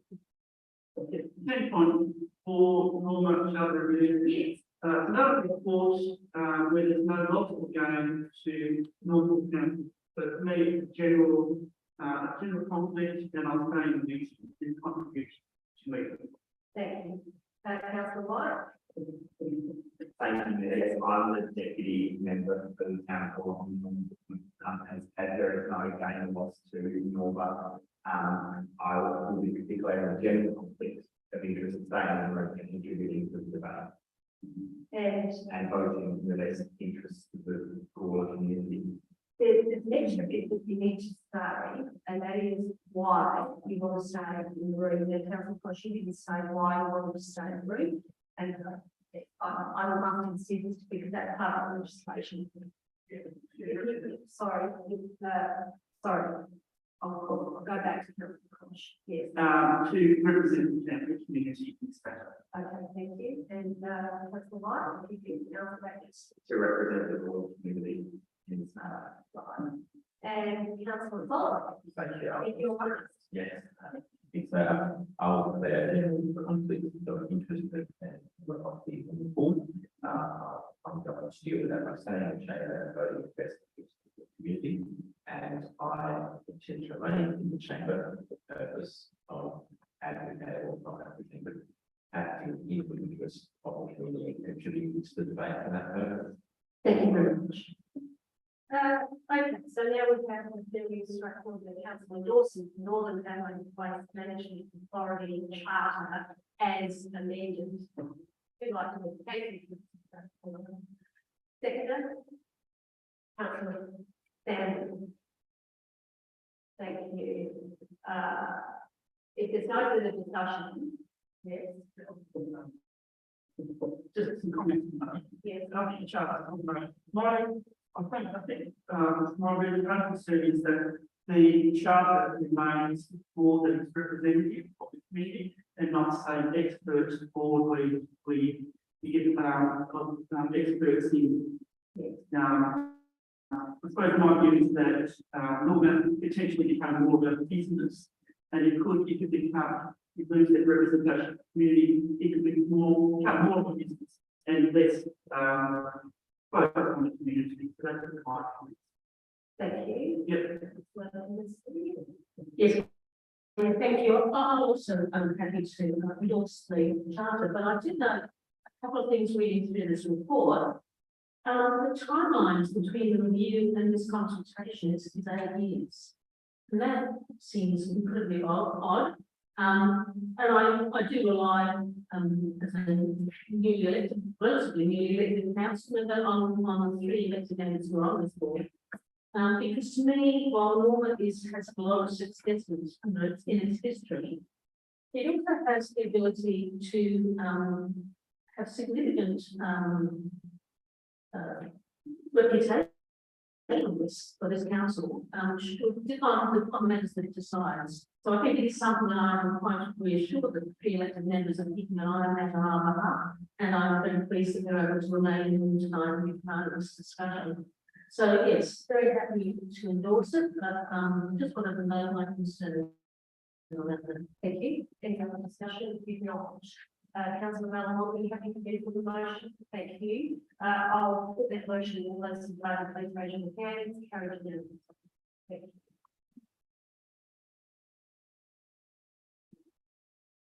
So this is really interesting. That council, on page 20 now, on 10.5, LGA, AGM proposed item of the business, considering conflict of interest. I think that's a very good motion, and I'd really love you to endorse it so we can actually advocate at the state level. I saw your investment. Yes, thank you. Happy to move this. I had a discussion with the CEO about doing exactly this. I'm very happy to see him there. I think it's built into a ridiculous state where we're at the moment conflicts of interest and figuring out what these and what isn't, and raise the normal board, and then find that everyone also had a different interpretation. And yes, other councils doing completely different things. You know, I don't think very well. Amendment, which was obviously other purposeful policy directed at the time of draft. So I think this is a good way forward, and that it would be the LGA to advocate. I agree, Councillor Solomon. I think conflict of interest provisions are there for a really good reason, and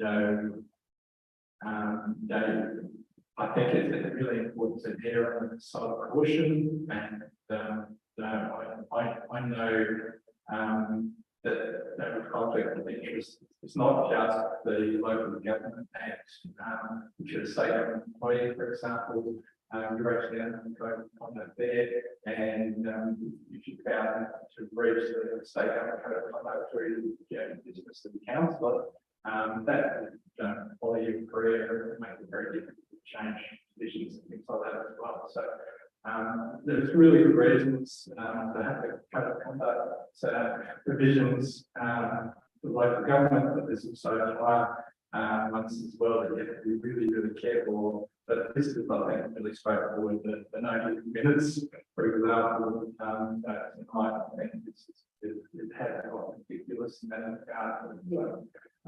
But yes, a conflict of interest is really important for this council, and just stressing that I think it's something that I take very, very seriously.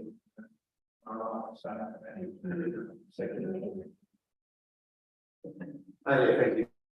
Yeah, but I think it's a no-brainer. The fact that we're having to move this to hopefully start the conversation. I hope this is a slow process, because I think this is clearly a mistake that needs to be corrected, in my opinion. I take a lot of benefit, or sorry, in the previous term, I took a lot of benefit from the councillors who choose to be on these sorts of boards and be able to participate in the debate on the actions of these boards. I think that's our role as a councillor, and being able to come back and report to the rest of the elected bodies while we nominate our colleagues to sit on these boards. To then err on the side of caution and declare a material, or have to declare a material conflict, I think it just undoes the good of law, I believe, the action of selecting colleagues to be on these boards. I don't disagree with Councillor Hughes. The only thing that I'll touch on is erring on the side of caution, which is the default position, also has risks involved, which can then remove the voice from the chamber. And that's what I think every elected member does the right thing, manages their conflicts, but I think there should be a better protection for our board members, our representatives, to come back and be able to contribute to the conversations on a company where one of the shareholders being involved and the like. So I hope this motion is successful, and I'm really hopeful that someone else is jumping up and down and someone else actually gets some action even quicker again, because we've got some business to do with Norma, and we need that information filtered back through. And we're relying on our colleagues from that. Any other discussion? If not, Thanks, Mayor. Yes, I agree with everything Councillor Collins said. I guess one thing to note too is that it's a recent change to the legislation. So of course there's going to be some kinks that need to be ironed out. Yes, okay, yes, but this has always been an ongoing, so okay, there we go. My point, I guess, still is that I think exactly as my colleagues have commented, it's very, very important that our representatives are able to disclose the information about that in an appropriate way. And if they're not able to do that well, it does seem a little bit silly while we're asking them to report back. So very much support this motion and looking forward to seeing what the LGA, if the motion passes the action, what the LGA are able to do. I'm going to wrap up the debate. Councillor Solomon, you have anything to put in back? Thank you. The debate is closed. I'm going to put that motion. All those in favour, please raise your hands. Carry them. Thank you. So moving on to page 24, practice council meeting procedures. Are you happy to move that way, Deputy Mayor? Oh. Yes, I just have some questions first, if I could. I might ask for a seconder. I want to second it in Councillor Walden, so moved by Deputy Mayor, seconded by Councillor Walden. And if you can ask your questions now, thank you. So just based on the answers, I probably will actually have it as an end, but if I could. So my first one is, sorry, it's a big document, so I'm trying to go through. So on page 122 of 437. So halfway up down the page is 8.8. If a person has been provided 2 or more deputations to council or a committee meeting on the same topic, the presiding member may have that discretion to refuse the requests for the deputation. I'm a little bit apprehensive on that, but I was just wondering, I guess, what situation, what broken here the context, I guess, my general question. I'm going to ask the right side to answer that question. Thank you. Is that governance?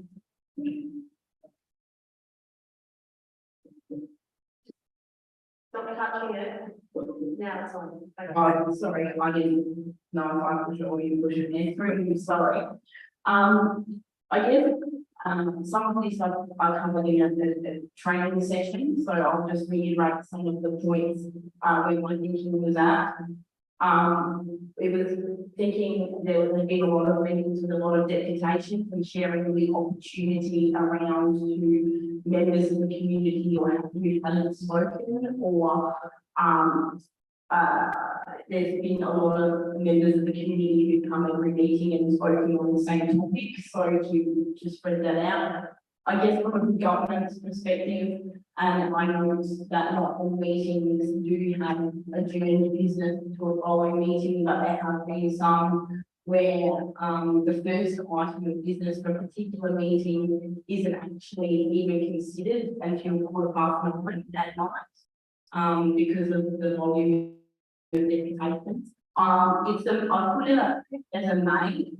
Obviously, and I'll allude to a special council meeting that was held recently on the code amendment for the Douglas site. There's a special meeting on a specific topic you're going to have. You may have people who presented already, and that's why I thought I put in main certain discretion of. There may not be any cases where a presiding member needs to utilise it at all. Because I guess we're based more on some observations from some of the meetings or being in attendance for a much short time at council. Thank you. I think that addresses that question. You had another? Yeah, I'll just go back a couple, two more, if I would. Okay, thank you firstly for that answer, Sue. Also moving on to remove so public open forum questions over the page. It's also 124. The bottom, so 10.5 is now changed to 10.7. The last section on that board said questions during public open forum and responses will not be recorded in the minutes.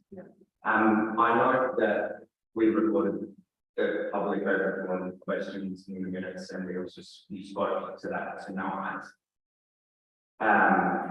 All those questions that were raised during the public open forum. Yeah, that's based on the existing. Yeah, absolutely. So the point I'm trying to make there is, again, what's broken that we're trying to fix in that, because I actually thought that was a pretty good practice that allows people in the public to come and ask a question. The essence of the question we recorded in minutes under public open forum, which you spoke of tonight on the previous meeting. Yeah, again, I actually like that process, and I'm sure some members of the community also like that process as well. I mean, albeit some try and give them some technicalities, I think the essence of that question being captured in the name. So I was just wondering on the response on that one. So, you know, I can have one more,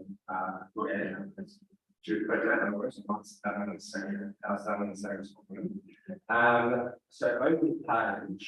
Yeah. On 125 of 437. Then bottom it says 12.1.3, a brief staff report on motions on those will be included in the agenda to provide relevant background and further information to enable the meeting to make an informed decision on the matter. I went back through before, was this clause? This is a brand new one? Yeah. Okay, so same thing. What's broke that we need fixing? I think it's, from my point of view, I think it's good to hear from staff. Yeah. Under our behaviour standards, we are to collaborate and support staff, and I think that this actually provides them strength to staff responses. They can still do it. Yeah. They can still do that. Absolutely. And provide that response, but it won't get in the agenda. It's not transparent. So Like we get it fine. It won't be open to the community to see what the staff is up to. I mean, I heard the motion that I report clearly referenced my motion more recently. So it is a function of development stuff, and we can start with the grass foot. But again, what's broke that we're trying to fix here? I mean, we're not a new company. This is general practice. This is a new. I think. Oh, I think it provides more transparency and balance to you know, anyone wants to put up. I think, you know, staff may choose not to provide a comment, but if they do, it provides a nice balance that is transparent to the community as well. Anyway. Yeah, absolutely. Just, was that the reason? You find, certainly on both of those points, if I can ask for you,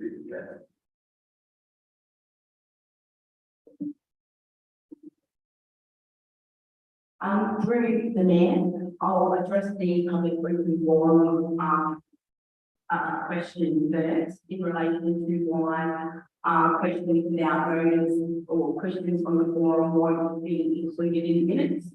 I base my reasoning for looking at that on a couple of things. The regulation number 8 came in minutes. Doesn't actually allow for, unless there's a resolution of the council to that aspect, for questions without notice for members to be included in minutes. So I was applying the same principles across all the public open forum on that. The questions would be recorded in minutes, extending the provision for council and committee meetings.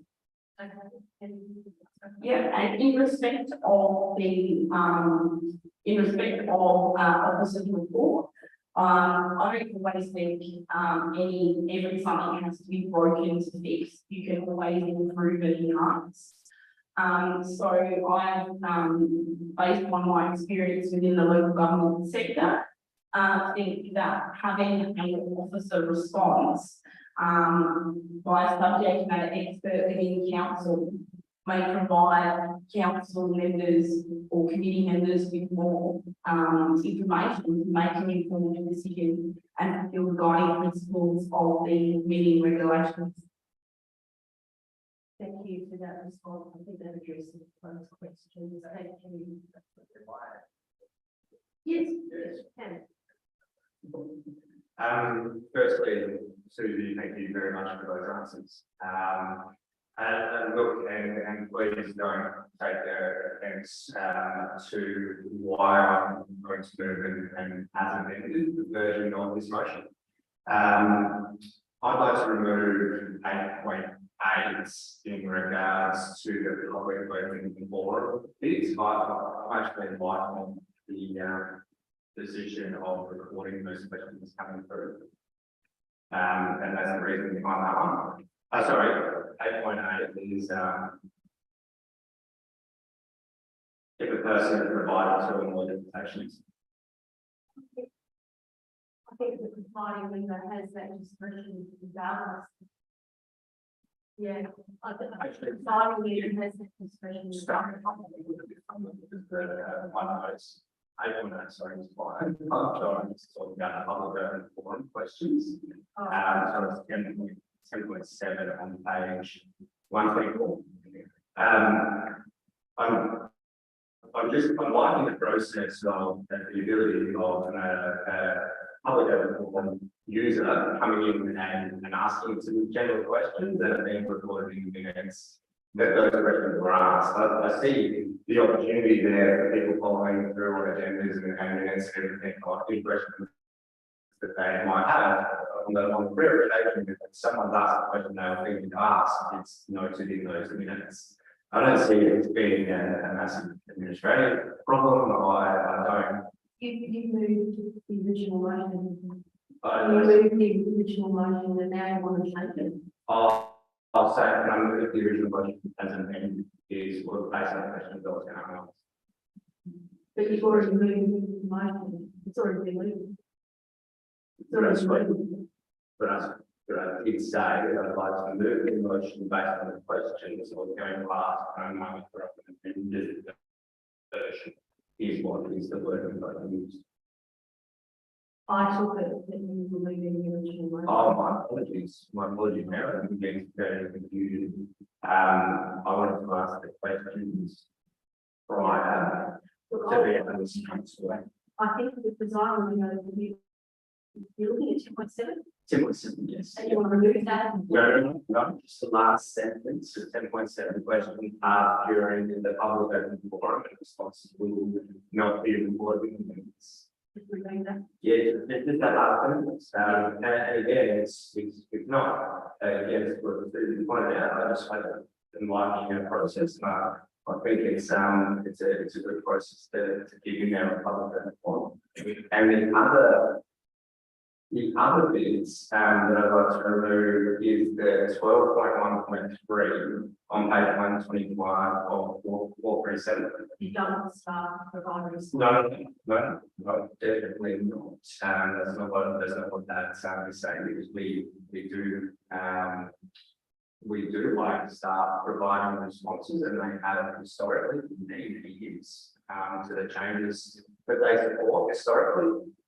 What I'm a little bit apprehensive about at this point in time is putting the onus on staff should an elected member do a motion that requires a staff report at 5 o'clock on Monday. It is going to enter into an agenda on Thursday, and we want staff to write up a report that is going to be included in the agenda. It's going to be additional information. Sending it through an email or providing a commentary as a common practice, I think is working well. And I'm a little bit apprehensive because should the hypothetical go around motion to move, the staff, which staff is don't have time to be able to write up this report, and then we haven't been able to provide a report, i.e. in response to said motion. I'm again a little bit apprehensive on that. And I think the way that it's working at the moment, and there's some opportunity for staff to provide commentary, I think there's ample opportunity to start to provide commentary. So again, those are the 2 points that I'd like to move as a member. The thing that I'd like to speak to about positive, I like the idea of deputations to 48 hours. That's really good. I think that's a tiny one for 7 days. Yeah, a lot of the other things that are running through here are really solid. And then, yeah, again, the deputation 48 hours was a big one that we do need to change in 7 days, just wasn't quite working.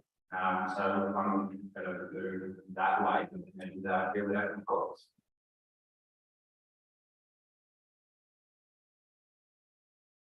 Councillor Valentine, are you still having the second? Yeah, okay. Any discussion? Yes. Question, but is there any I think I get it from Councillor Shank's question, but is there anything that stops staff from writing a report in motion notice? I'm just wary of this word "will" in here. I just don't want it to be a compliance thing rather than something that actually adds to the quality of the debate. Staff can provide it. We can change that to maybe include, you know, if you don't like the word will. It's more than that, given the motion.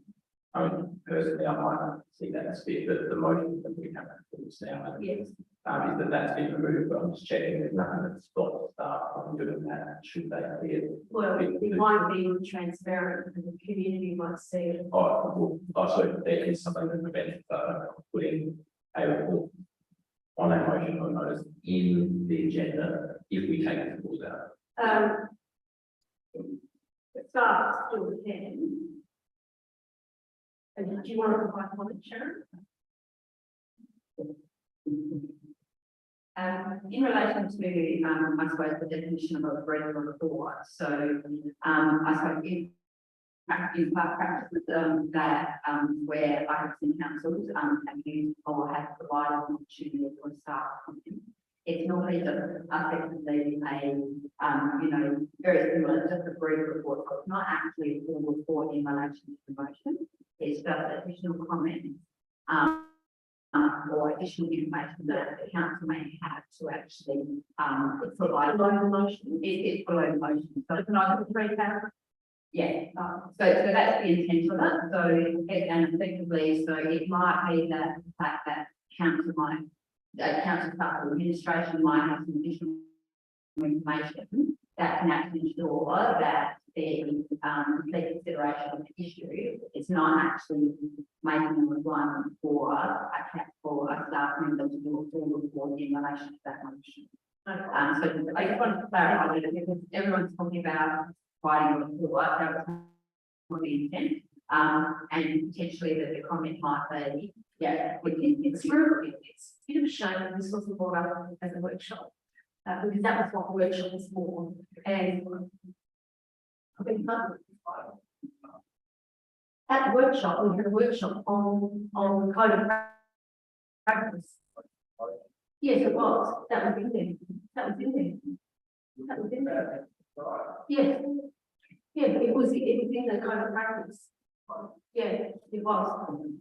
So I'm sorry, Councillor Solomon, back to you. So I'm just sorry to be blunt, but I think that was misunderstood the question. I understand what it is. Is there anything which stops the staff member from putting that bit below the motion on the first from the elected member if this is approved from the code of practice? That's a very good question. I think that if it's removed, staff have discretion to put that in. Yeah, staff have discretion to put that in. I think so. If you want to say something, I just think it's a little bit disappointing that there's something wrong up to the workshop. Through you and Councillor Solomon, there's nothing in the regulations which bind committee and council procedures regarding a staff report or response in relation to a motion or notice. Therefore, if there's nothing detailed in our code of practice, there isn't a requirement as such for a brief response. So that would be no. That would be a no. Correct. Okay. Thank you. That's a no. That's a no. Yeah. Thanks, Matt. I'll just speak. So I'll be supporting the motion. I'm welcome, obviously, any information which staff can offer us as part of that motion on notice. I think that may be a few other circumstances, but once that I think before my way that word must in there as well as creating a requirement that has to be compliant with rather that being determined by a staff level when they see that it's something or value to the debate or to the motion. So but generally everything else in the motion I think is quite good and we work through most of it to good stage. The other things we talked about, such as treated with special needs, whether the number of deputations aren't in there. So but I think for now, given the document we have in front of it, that I support this and I support the motion in its current form. Okay. A quick question, basically on officer's recommendation, point 2, authorising the chief executive officer to make any amendments to the code of practice, council committee meetings, procedures of a minor or technical nature. So that would be full stop, typos, that type of. So we're not changing the 5 minutes to 3 minutes. No. Okay. No. Okay. All right. Councillor Koch. Yeah, thanks, Mayor. Probably, voting against this. I don't think there's any need to put the question in the minutes. It's public person will get their response. I think that's the end of it. That's fine. They're not there to give the answer. They're not there to show both or anything else. They're just meant. And then with the other item, I think it's a good idea that we have that in. It gives license to the officers to actually provide a comment. A lot of times I read the motions on notice, I think this is more of an opinion, and it's almost this is fact. Almost I read it and sometimes it looks like someone is creating an opinion as fact. And I reckon we need balance there, not see the here. So I like that, and it gives license to the officers to actually put a comment in and potentially just balance it down a little bit. At the moment, I think they may feel a bit not have a permission, the permission to comment on the community's motion on notice. So I'll be very pleased. Yeah, I'm sorry. Thank you, Mayor. I concur with the councillor Bosch. I actually have value in allowing staff to put some notes on the motion on notice. I think it does enhance the information that we're about to debate. I think it also means that the community, the agenda can also be part of that information as well. And I think that's really important. Like you, Mayor, I think it's fresh to say that it was a particularly good workshop, and we did go through quite my notices. So I can't support it. These amendments I'd like to go as the original. Any other discussion? If not, so back to you, Councillor Shanks. Firstly, thank you to my colleagues there and staff for providing that extra commentary. And also I'd like to offer my apology for not picking up the sentence during the training session. I know we're very focused on dedication and the appropriateness throughout committees and public open forum, and I agree with that. I can see that training session was really good. I'm glad we moved to that motion.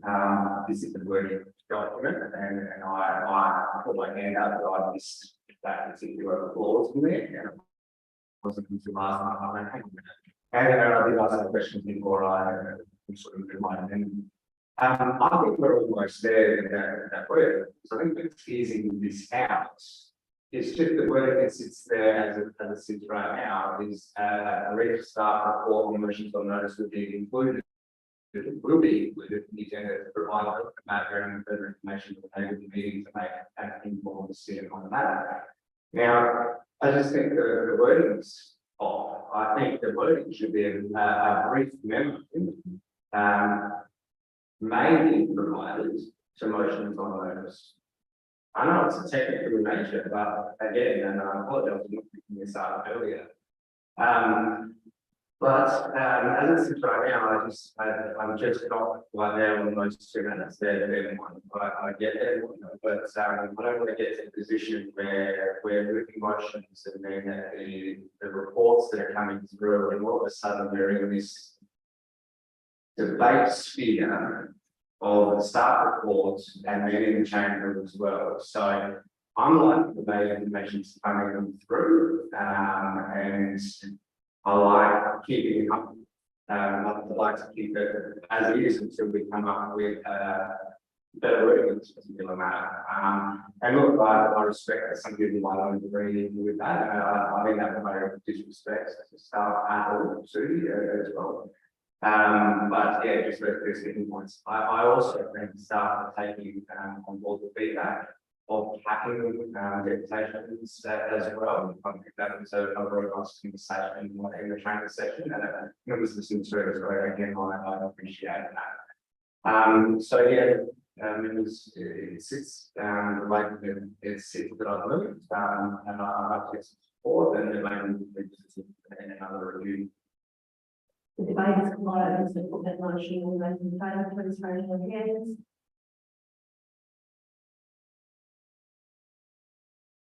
All those against, it is carried. Okay, moving on.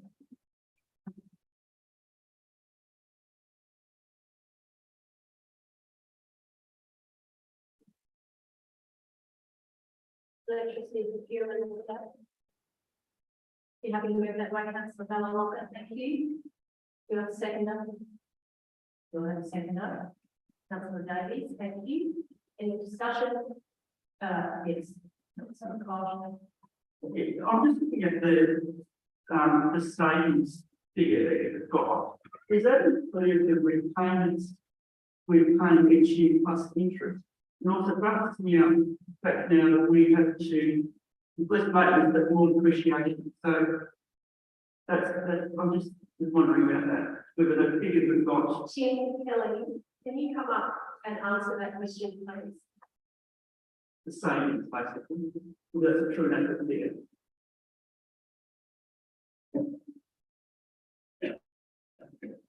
Take your time.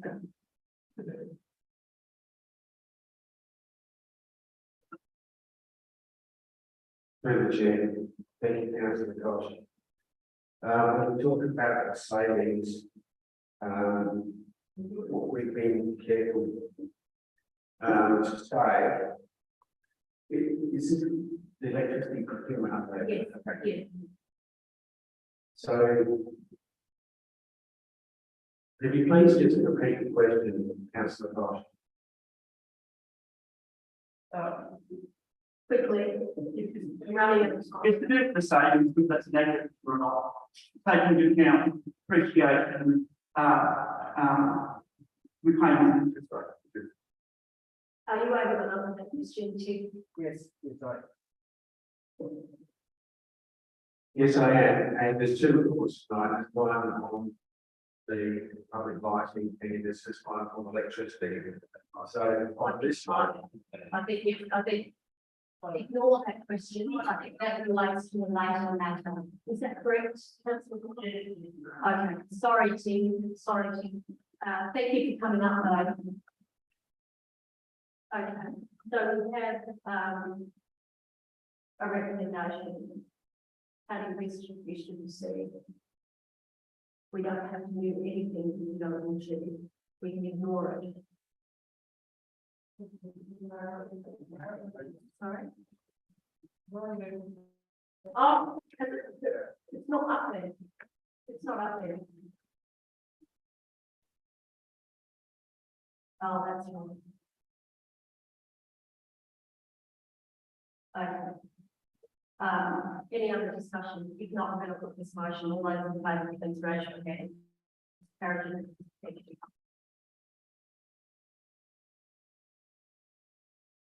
So now we have the information before, and we can put it on block if we want. How do you wish to proceed? You have to move your block. Councillor Bell, is that in here? You have to move that way. Do I have a seconder? Councillor Hughes. Do I have a mover and a seconder? Councillor Malalochner has moved and Councillor Hughes has seconded. All of them. Do you want to take that out? Do you want to take 11.2 out? Oh, if you're happy, Councillor Malalochner, 11.1, I'll ask for your permission to take 11.2 out. Are you happy, or would you wish to keep in? Take it out. Okay. Second, Councillor Hughes, you have that to be taken out. So we'll remove 11.2. Thank you, mover and seconder. Yeah, just one moment. We have a mover and a seconder.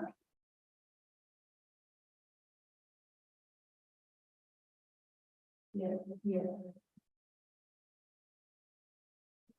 11.2 is being taken out to 2. Sorry.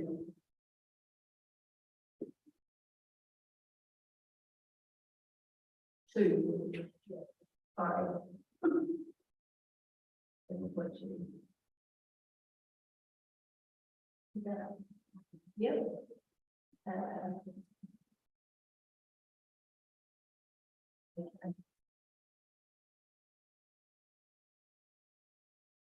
Okay, you're right. So we've taken 11.2 out. Okay, so we've got 11.1, 11.3, 11.4, 11.5. And moving on. Yes. I'm asking a question that was pointed is. Yes. Yes. Yes, so the same question. The same question. Yes. Tim, would you like to come and answer that question? Thank you very much. And probably could have answered before. thank you, councillor Koch. So yes, there's two parts where we've identified the savings. And we talked about the operation, the annual operation savings of $135,000 a year. We're confident in that number. And then at the overall financial impact section at the end of the document, we do acknowledge the estimated annual depreciation expense of $30,000.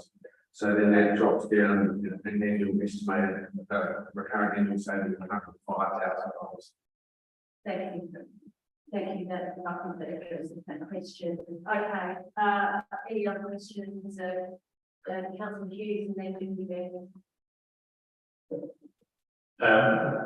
No surprise, it came up to me as well, I get a lot of questions, so.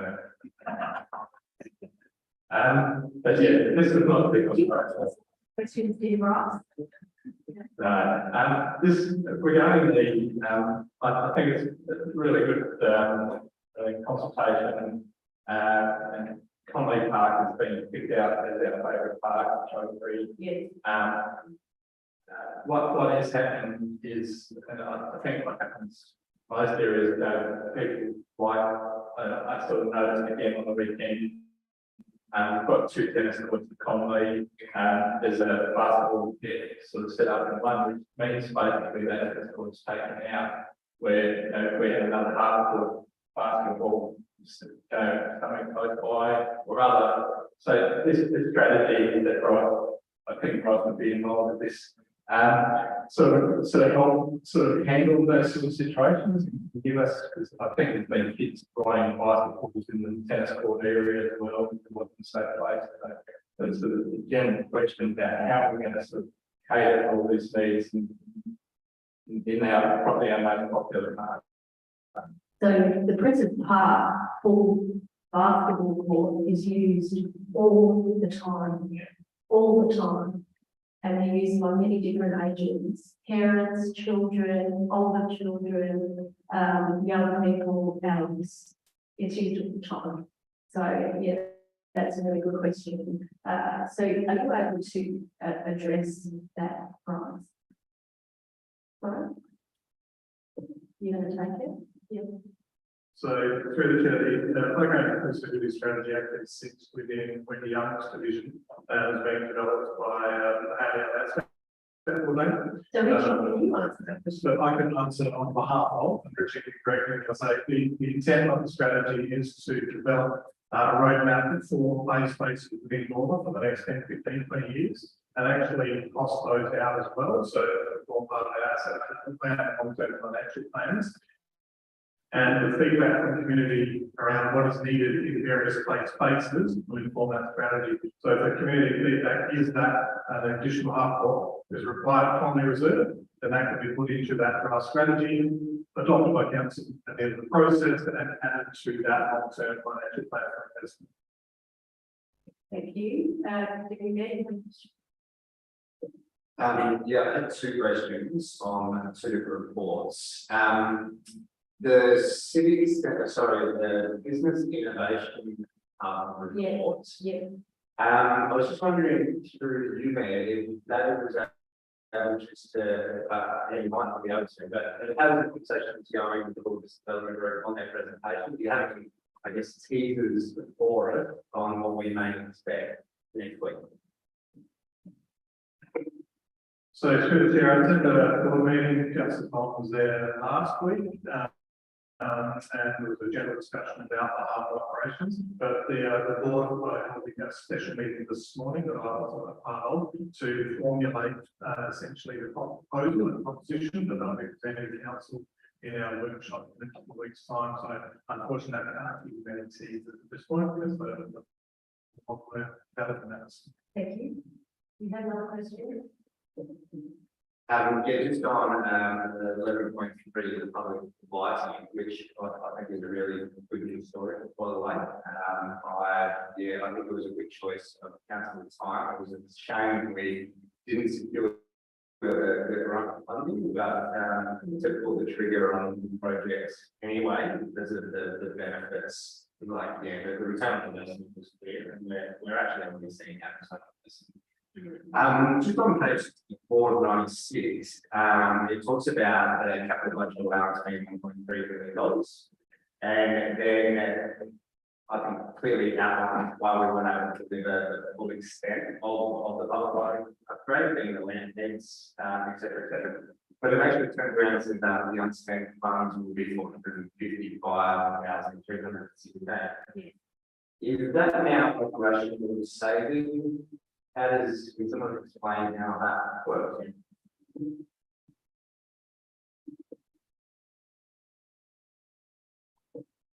So through the chair, no, it's not an operational savings, it's a capital project. So therefore, the capital expenditure amount will be reduced from 1.3 million down to the 8.4684. So essentially what it means is it'll be a savings on borrowings because we'll have to borrow the money to fund that capital project. So we'll have a reduction in borrowings of 455,316. So there'll be a very small operational saving as a result of finance costs. I don't know the quantum of that in the future, but it's not a $455,000 operational saving.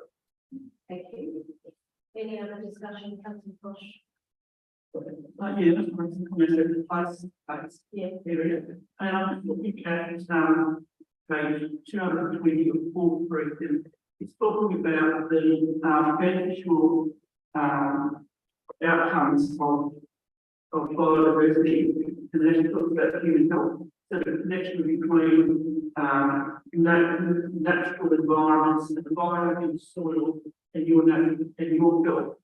And it's to do with immune deficiency and a whole range of things. I think, and this is, I hope it's important for market rewilding. I just think we just need to keep an eye on that and consider how we implement market rewilding into our place spaces. Because I know that one of the councils are doing a program in this school, I can't remember what it is. This Edmund told me there, it's something he's not and merit looking at. That the council is putting a rewilding facility out, and they're actually assessing the health of the children whether their health improves by the microbes, the biome, soil, and beneficial gut microflora. So yeah, I think we just need to think maybe a bit about that and then that into our place as well. Thank you. If there's no further discussion, Councillor Valla on, Councillor Davies. Yeah, just on the report, citizen center quarterly update. I think the latest heritage exhibit is quite good. The communication one, down the line, yeah. See if people want to bring in the marble and the old plans and all that kind of thing. So I think that's been a big success. And our programs and events and the music space and all of that are all developed too. Councillor Vallelonga, I'm going to wrap this debate up. I'm going to put the motion. Are you happy for me to do that? Thank you. I'm going to put that motion. All those in favour of this motion on hand, carrying unanimously. So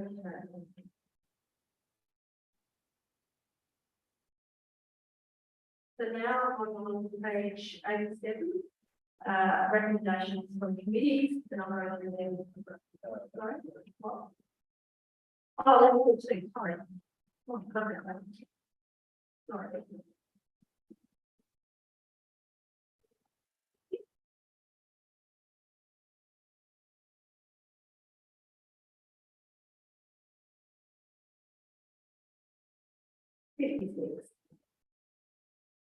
How do you wish to proceed, council? We can ignore it if we want. I just had a question for you, Mayor.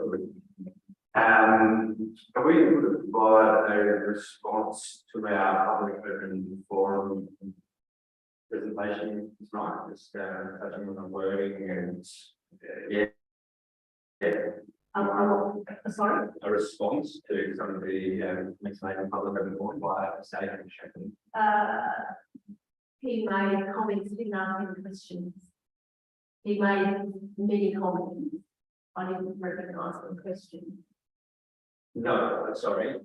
Am I able to get a response to the comments made in regards to the wording of or maybe I'll refer to Andrew, if you can make a brief, please. I'll do my best through the chair.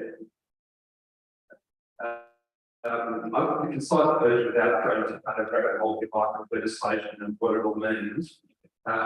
Effectively, we had a question that was asked, did I have a full by Councillor Hennessy, which was effectively reflected in the submission to Shapley. We had legal advice which was provided today. The starting point is effectively that the LMA has been drafted by Heritage SA.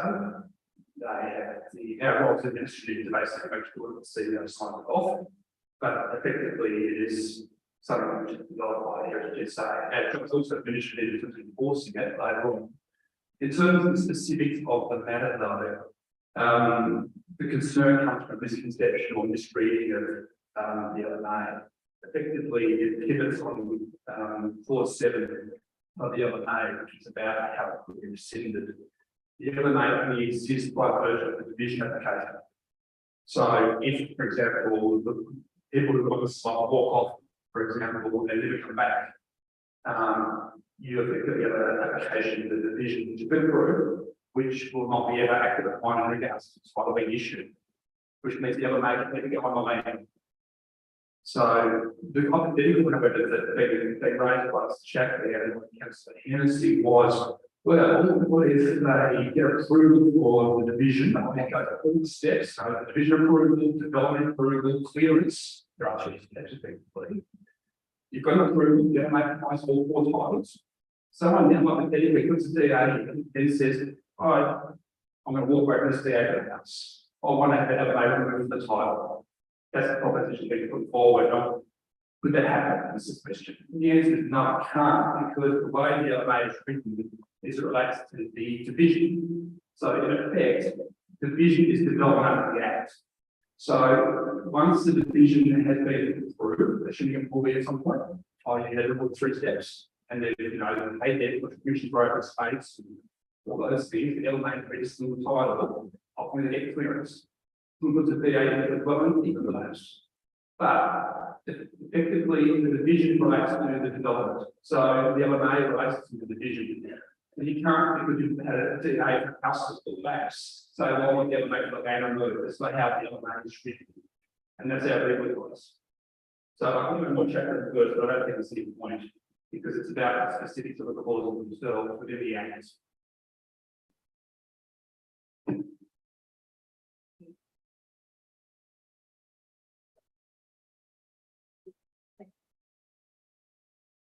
Okay. I think that addresses your question. Okay, so we have a 11.2.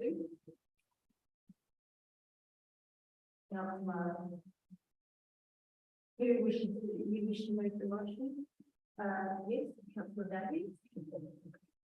Yeah, I mean, I'm happy to hear it. Today, I'm here noting report, and yeah, the issues have been explained, so I'll move to the motion. Are you happy to second? Deputy Mayor. Yes, thank you.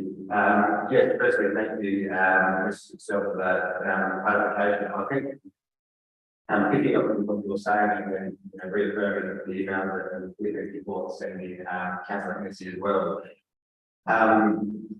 The fact that the LMA is part of the land division and should that go ahead doesn't tie necessarily, doesn't give veto rights.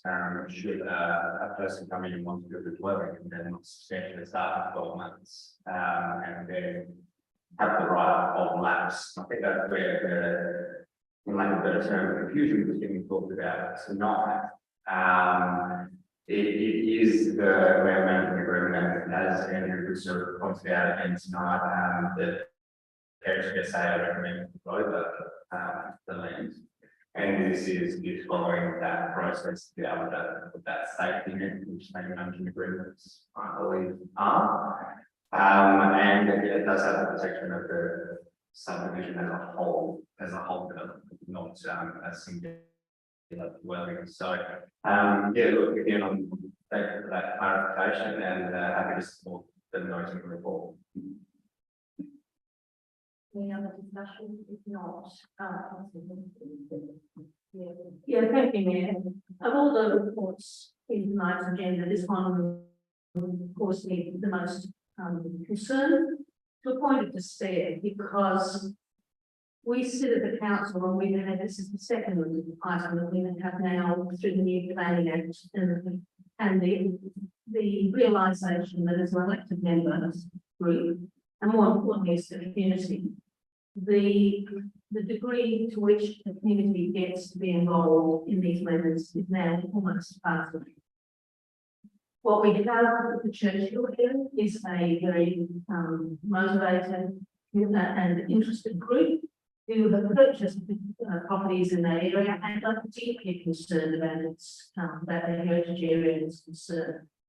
The report has a lot of key mistakes, as we say.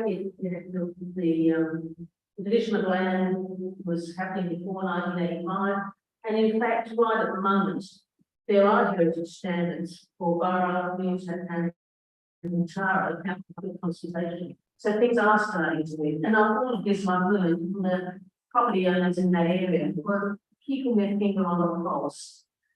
I find it disappointing that yet time and time again our planning team, who are excellent, keep saying that something we can do. Particularly in our role, we can't do anything. When I'm meeting with them to champion what our community is totally concerned about. And for that reason, yes, we'll know this report.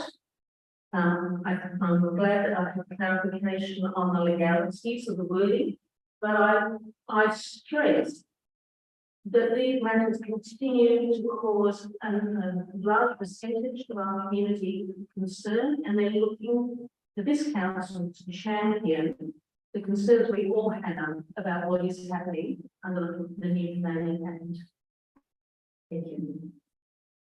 if I don't disagree with those comments, I think the community has been stripped out under state planning laws, executive governments, and supporting those planning laws, and it is a disgrace in my humble opinion. Okay. The debate is now tomorrow. Do you have a committee motion today on that motion? All those in favour, please raise your hands. All those against? All those, I'll just do all those in favour, see your hands. All those against? Not voting. Have you voted for right? Can you put your hand up? I'll just do it again. Sorry, I'll just do it again. All those in favour?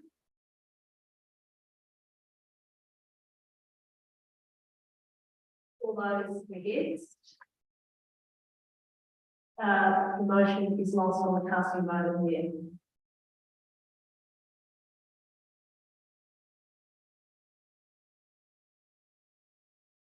The motion is lost on the casting vote of the meeting.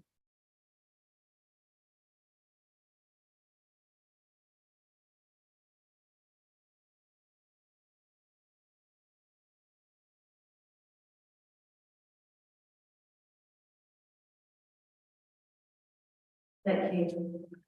Thank you. So we move now to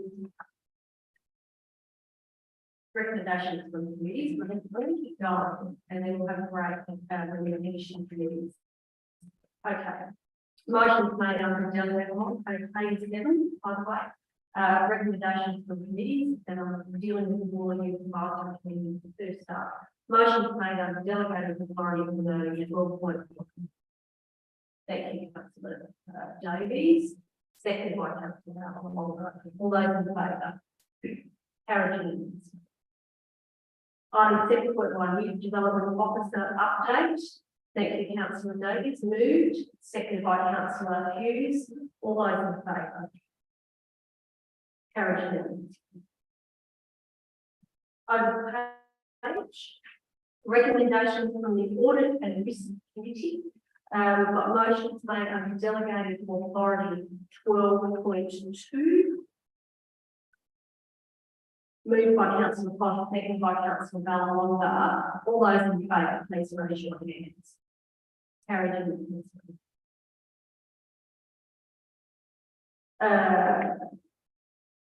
Item 12.2.1. Thank you, councillor Hughes, seconded by councillor Koch. All those in favour. Carried unanimously. Risk management update 12.2.2, moved by councillor Hughes, seconded by councillor Ballawonga. All those in favour. Carried unanimously.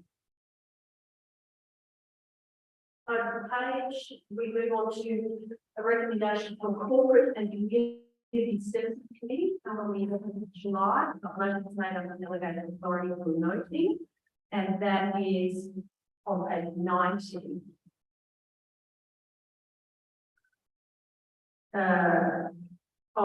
You wanted to declare, yes, yes, yes. Thanks, Mayor. Yes, very, if possible, I appreciate government's support earlier. I just want to get a little bit more clarification. So, full disclosure, I will be declaring a conflict of interest because I'm the Vice President of the Ross Law Umpire Association, who is the user of the Memorial Day. However, the Umpire Association don't release it from the council, so I guess it's like, yes, so I don't think it matters. Yeah, Refer to Susie, and she can repeat what she said previously. Physically, Through you, Mayor Redmond. So the material conflict of interest provisions provide 45(1) that you have material conflict of interest if you are a director or member of a governing body of a body corporate, and the matter to be considered would result in the body corporate, so the association that you are on the board for, gaining the benefit or suffering the loss as a result of the outcome of the decision of that matter. Yeah. The outcome of the decision. Yeah, I'll declare material conflict at the moment, but because I am the Vice President of the Ross Law Umpire Association, so I'll leave the room for the moment.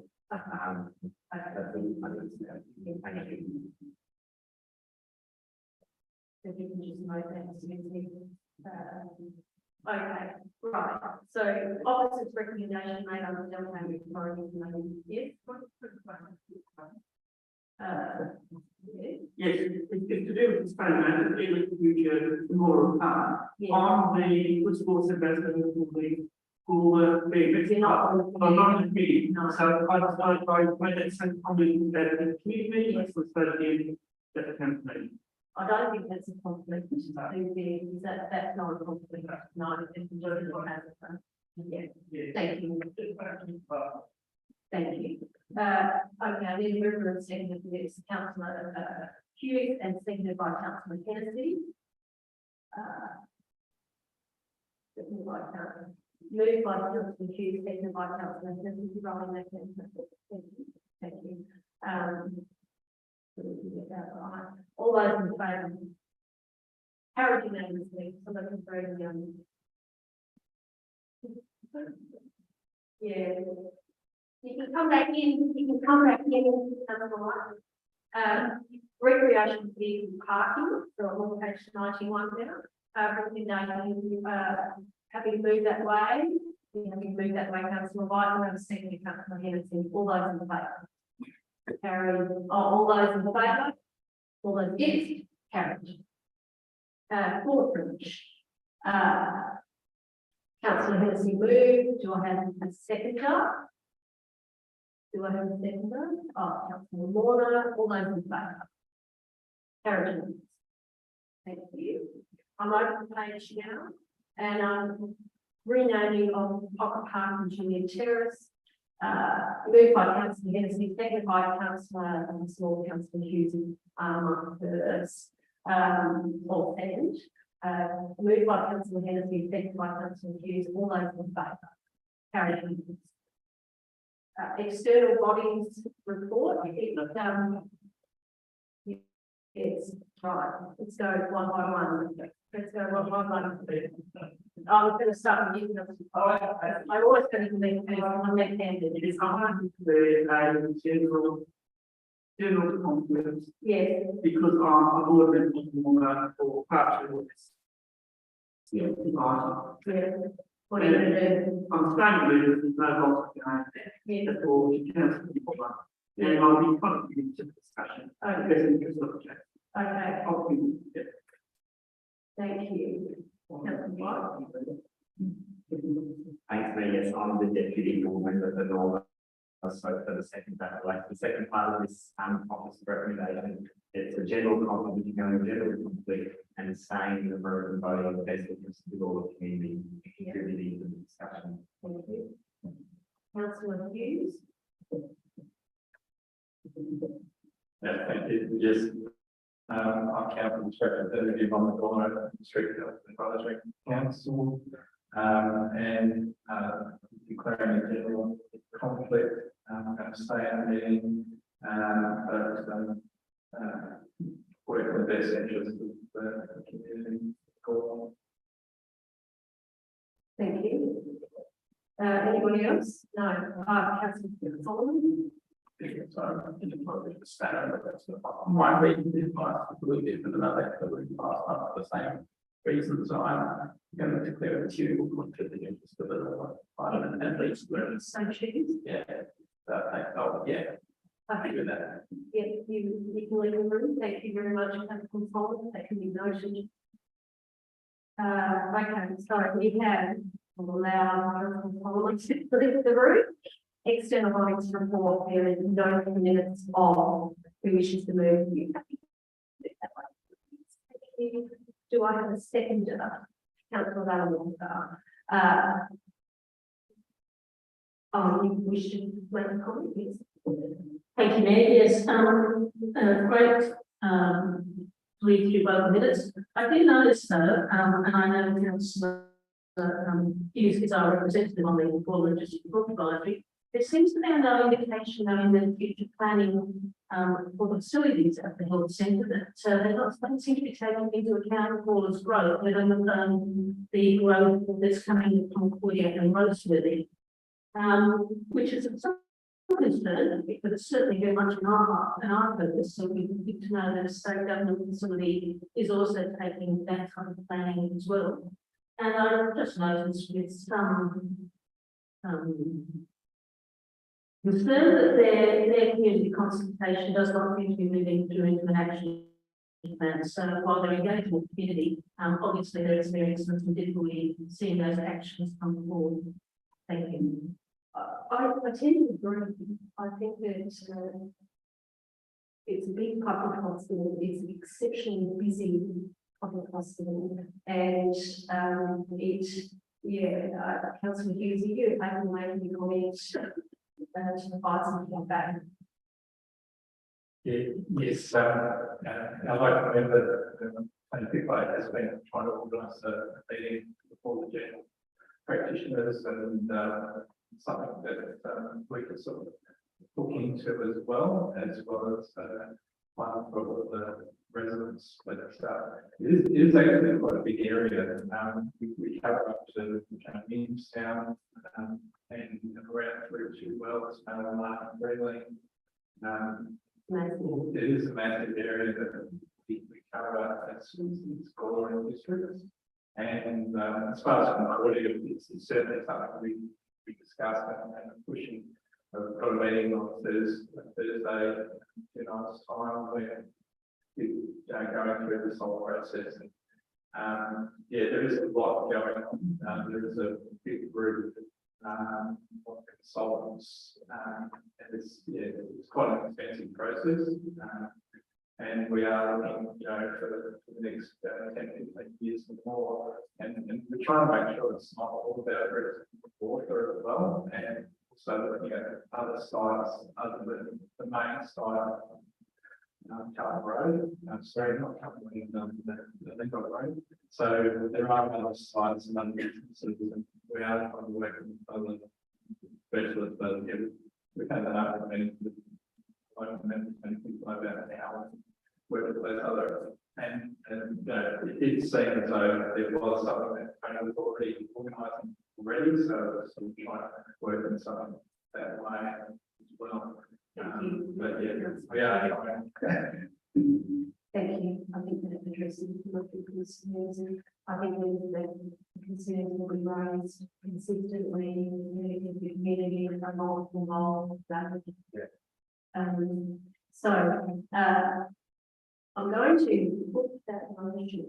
All those in favour, please raise your hand. All those against. Oh, hang on. All those in favour, please raise your hand. Carried. So I'm going to have a break now for 10 minutes to allow some a break in the drink and the bathroom, etc., and we'll come back at 5 to 10. Crime, are you able to move and mention crime that when you come? Thank you very much.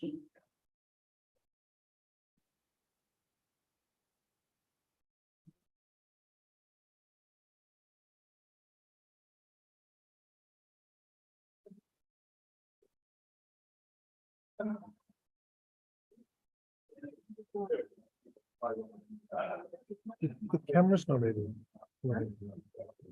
Camera's not. She wasn't when. I could see it. It's from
Okay, we'll get started again.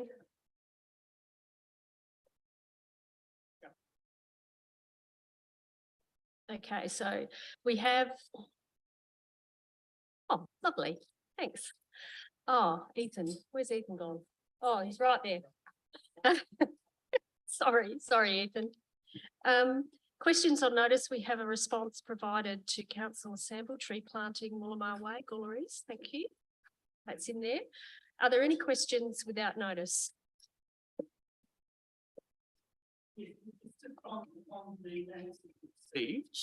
I'd just, on the tree planting, Yeah, I'd just like to know what investigations have taken place so far. we might take that on notice. That's what it is, yeah. I'll take that on notice. Thank you. Yep. Thank you. Thank you. Questions without notice? Any others? No. Councillor Solomon? Just because I'm not sure what the other appropriate time to raise this, but at the beginning of the meeting, I said I would declare a conflict of interest, but then didn't. Is that able to be taken out, or should that stay in there to say that I was going to and then did not? So I can see how that You might be declared a confusing. material conflict of For interest. for the Which item? Cowan Street land division item. Land division item, you were going to declare. Sorry, something. the LMA, yeah, the LMA. LMA. Yeah. Uh, At the beginning of the meeting, I said I was yes, going to you declare, did. but then I didn't Yes. actually declare it. So is it possible to get So- that taken out or No. no? You made mention of a general conflict of interest at the land management agreement. Is there a reason you didn't declare a conflict then? Yeah, because it wasn't a conflict. I sort of You- got caught off guard, but I said that I would declare a conflict at the you item, would- but I'm not sure if I actually declared it at that That's it. stage or whether I said I would declare one. Said he would remain in the meeting to hear the presentation by Mr. Shackley. So that was at the deputation, the Okay. public open forum. If that action is actually declaring conflict, then that's fine. That's, Just leave it, yeah. you declared that then. Or better to over declare than under declare, so that's fine. So it was around the public open forum. Yep. Are you happy with that? Okay, thank you. All right, so questions without notice. I'm going to keep moving. We have no motions on notice. Motions without notice. Yes. Yeah, I'd just like to move that we table the answers to the questions that were raised in the public open forum of the June ordinary council meeting. So, You want them tabled? Yeah, Yeah. It was back on the question that I asked earlier Yeah. So to the. that the responses to the questions asked by who? At the public open forum attendees.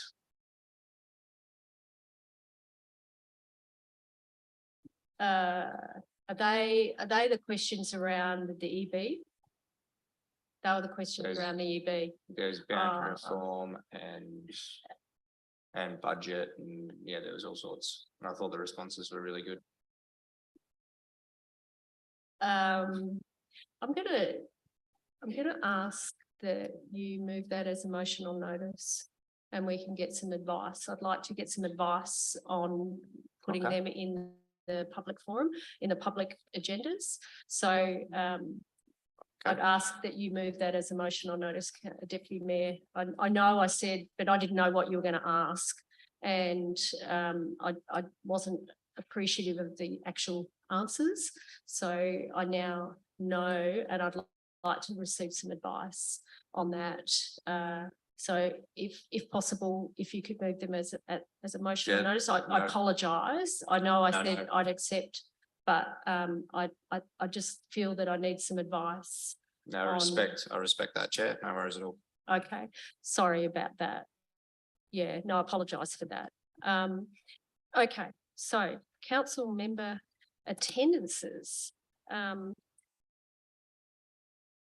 I beg your pardon? Oh, yes, sorry, councillor Sample, yes. Yes, like to move that we have an extension of time for 30 minutes to 10:30. From 10:30 till 11 o'clock. Thank you. Do I have a seconder? Yes, Thank you, councillor Koch. All those in favour, please raise your hands. Carried. All those against? Carried. It's carried. Councillor, I haven't actually thought. I'm actually going to a waterways project tomorrow. I'll do mine first and then I'll ask other people. I'm going to a networking breakfast and forum, which is the launch of the Shop in Gawler program run by the Gawler Business Development Group. I'm really looking forward to that. I've got a waterways project meeting tomorrow, which I think is a bit of a tourism project, and I think that would be really, really good. I've been invited to a Peri-Urban Council Victoria virtual meeting on Thursday, which will talk about peri-urban issues that came up last week when we had a meeting with all 4 councils, and they're quite keen to hear what people across Australia are experiencing with no infrastructure. We all have the same issues, and we're not getting the infrastructure provided, and that it could be quite an interesting. We had quite an interesting discussion on Thursday. So we had a regional roundtable discussion last week. Deputy Mayor came along. We had a couple of deputy mayors there, and all the CEOs and the mayors. And there's that could be quite an interesting discussion that we're having. We had the Sala launch on Sunday, 9th of July, which also coincided with the Gawler Makers Market, and which is going gangbusters. Plenty of people coming through on that. I went to a Mayor and CEO Forum dinner on Thursday, the 6th of July. That was always really good to network with other CEOs and hear what other council's challenges are, and I think that's it from me. I went to Sponsors Day at Williston Football Club on Saturday the 15th of July, and that was always really, really good. You really learn, and I watched the netball, watched the football. I missed Shannon playing football because he was playing in the Bees, so I missed that. But yeah, it was actually really a really good day. I spent quite a number of hours there, and it's always really good to talk with people. I went to a media opportunity for the roundabout upgrade on Dalkeith and Stepenheath Road, which is a collaborative project between the City of Playford and the town of Gawler. We have received Black Spot funding, which will provide all of the funding. Lots of politicians there, and yeah, that was Minister Koutsantonis was there, Mr. Piccolo, Matt Burnell, and Carol Brown, who is the Assistant Minister, Federal Minister for Transport, and it was quite a good day, good morning to do that. So, any other attendees from people? No? Councillor Hennessy. Thank you, Mayor. Just a couple. I too attended Sala, and that was fabulous. And I'm looking very much forward to tomorrow night's performance by the Gawler Town Band in our Civic Centre. And I also, during this last month, met with a Year 12 Trinity student who is undertaking a research project and was able to assist them and take them down to the Cultural Heritage Research Centre and introduce them those resources down there. So again, build it and they will come. It's great to see our local Year 12 students tapping into what is here, and they can use as they move forward in their research. Thank you. Councillor Vallelonga. Mayor, it's just a comment. I'd just like to inform everybody of one of my good friends and an ex-councillor, Meryl Nicholson, passed on. She was last week. She was an outstanding. She was a fantastic. Outstanding councillor. Yeah. I remember working with her and she always knew how to make decisions. She was a very hard worker and I think she will be sorely missed. Yeah. So my condolences to the family and to yourself, Jim, because you were very good friends with her. Yeah. Okay. Okay, I think we'll keep moving. Confidential reports. So I'm going to declare a general, a material conflict, I beg your pardon, and I will remove myself from the room and leave the room. Leave you to it.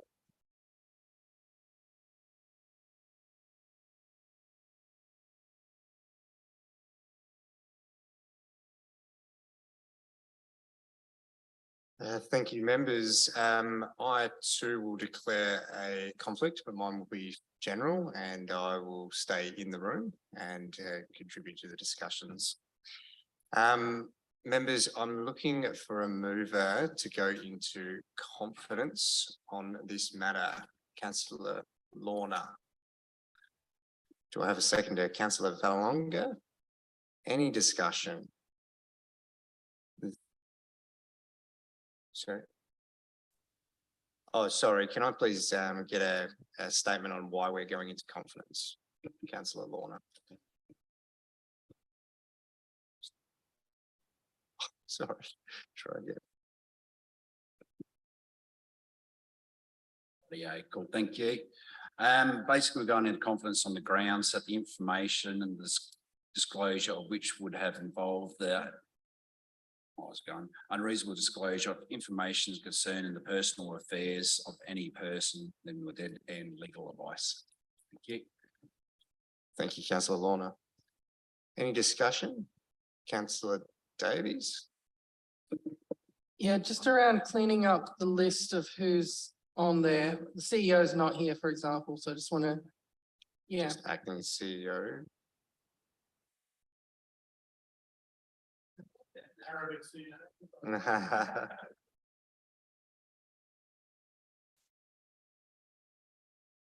Does Mayor Redmond want her coffee while she's out there?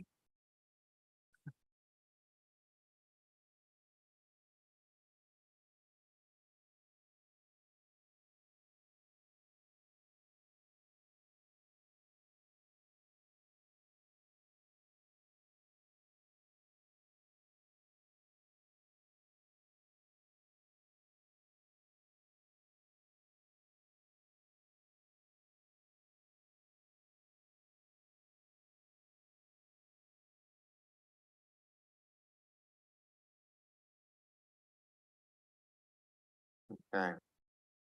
Happy with that mover? Happy with that seconder? Any further discussion?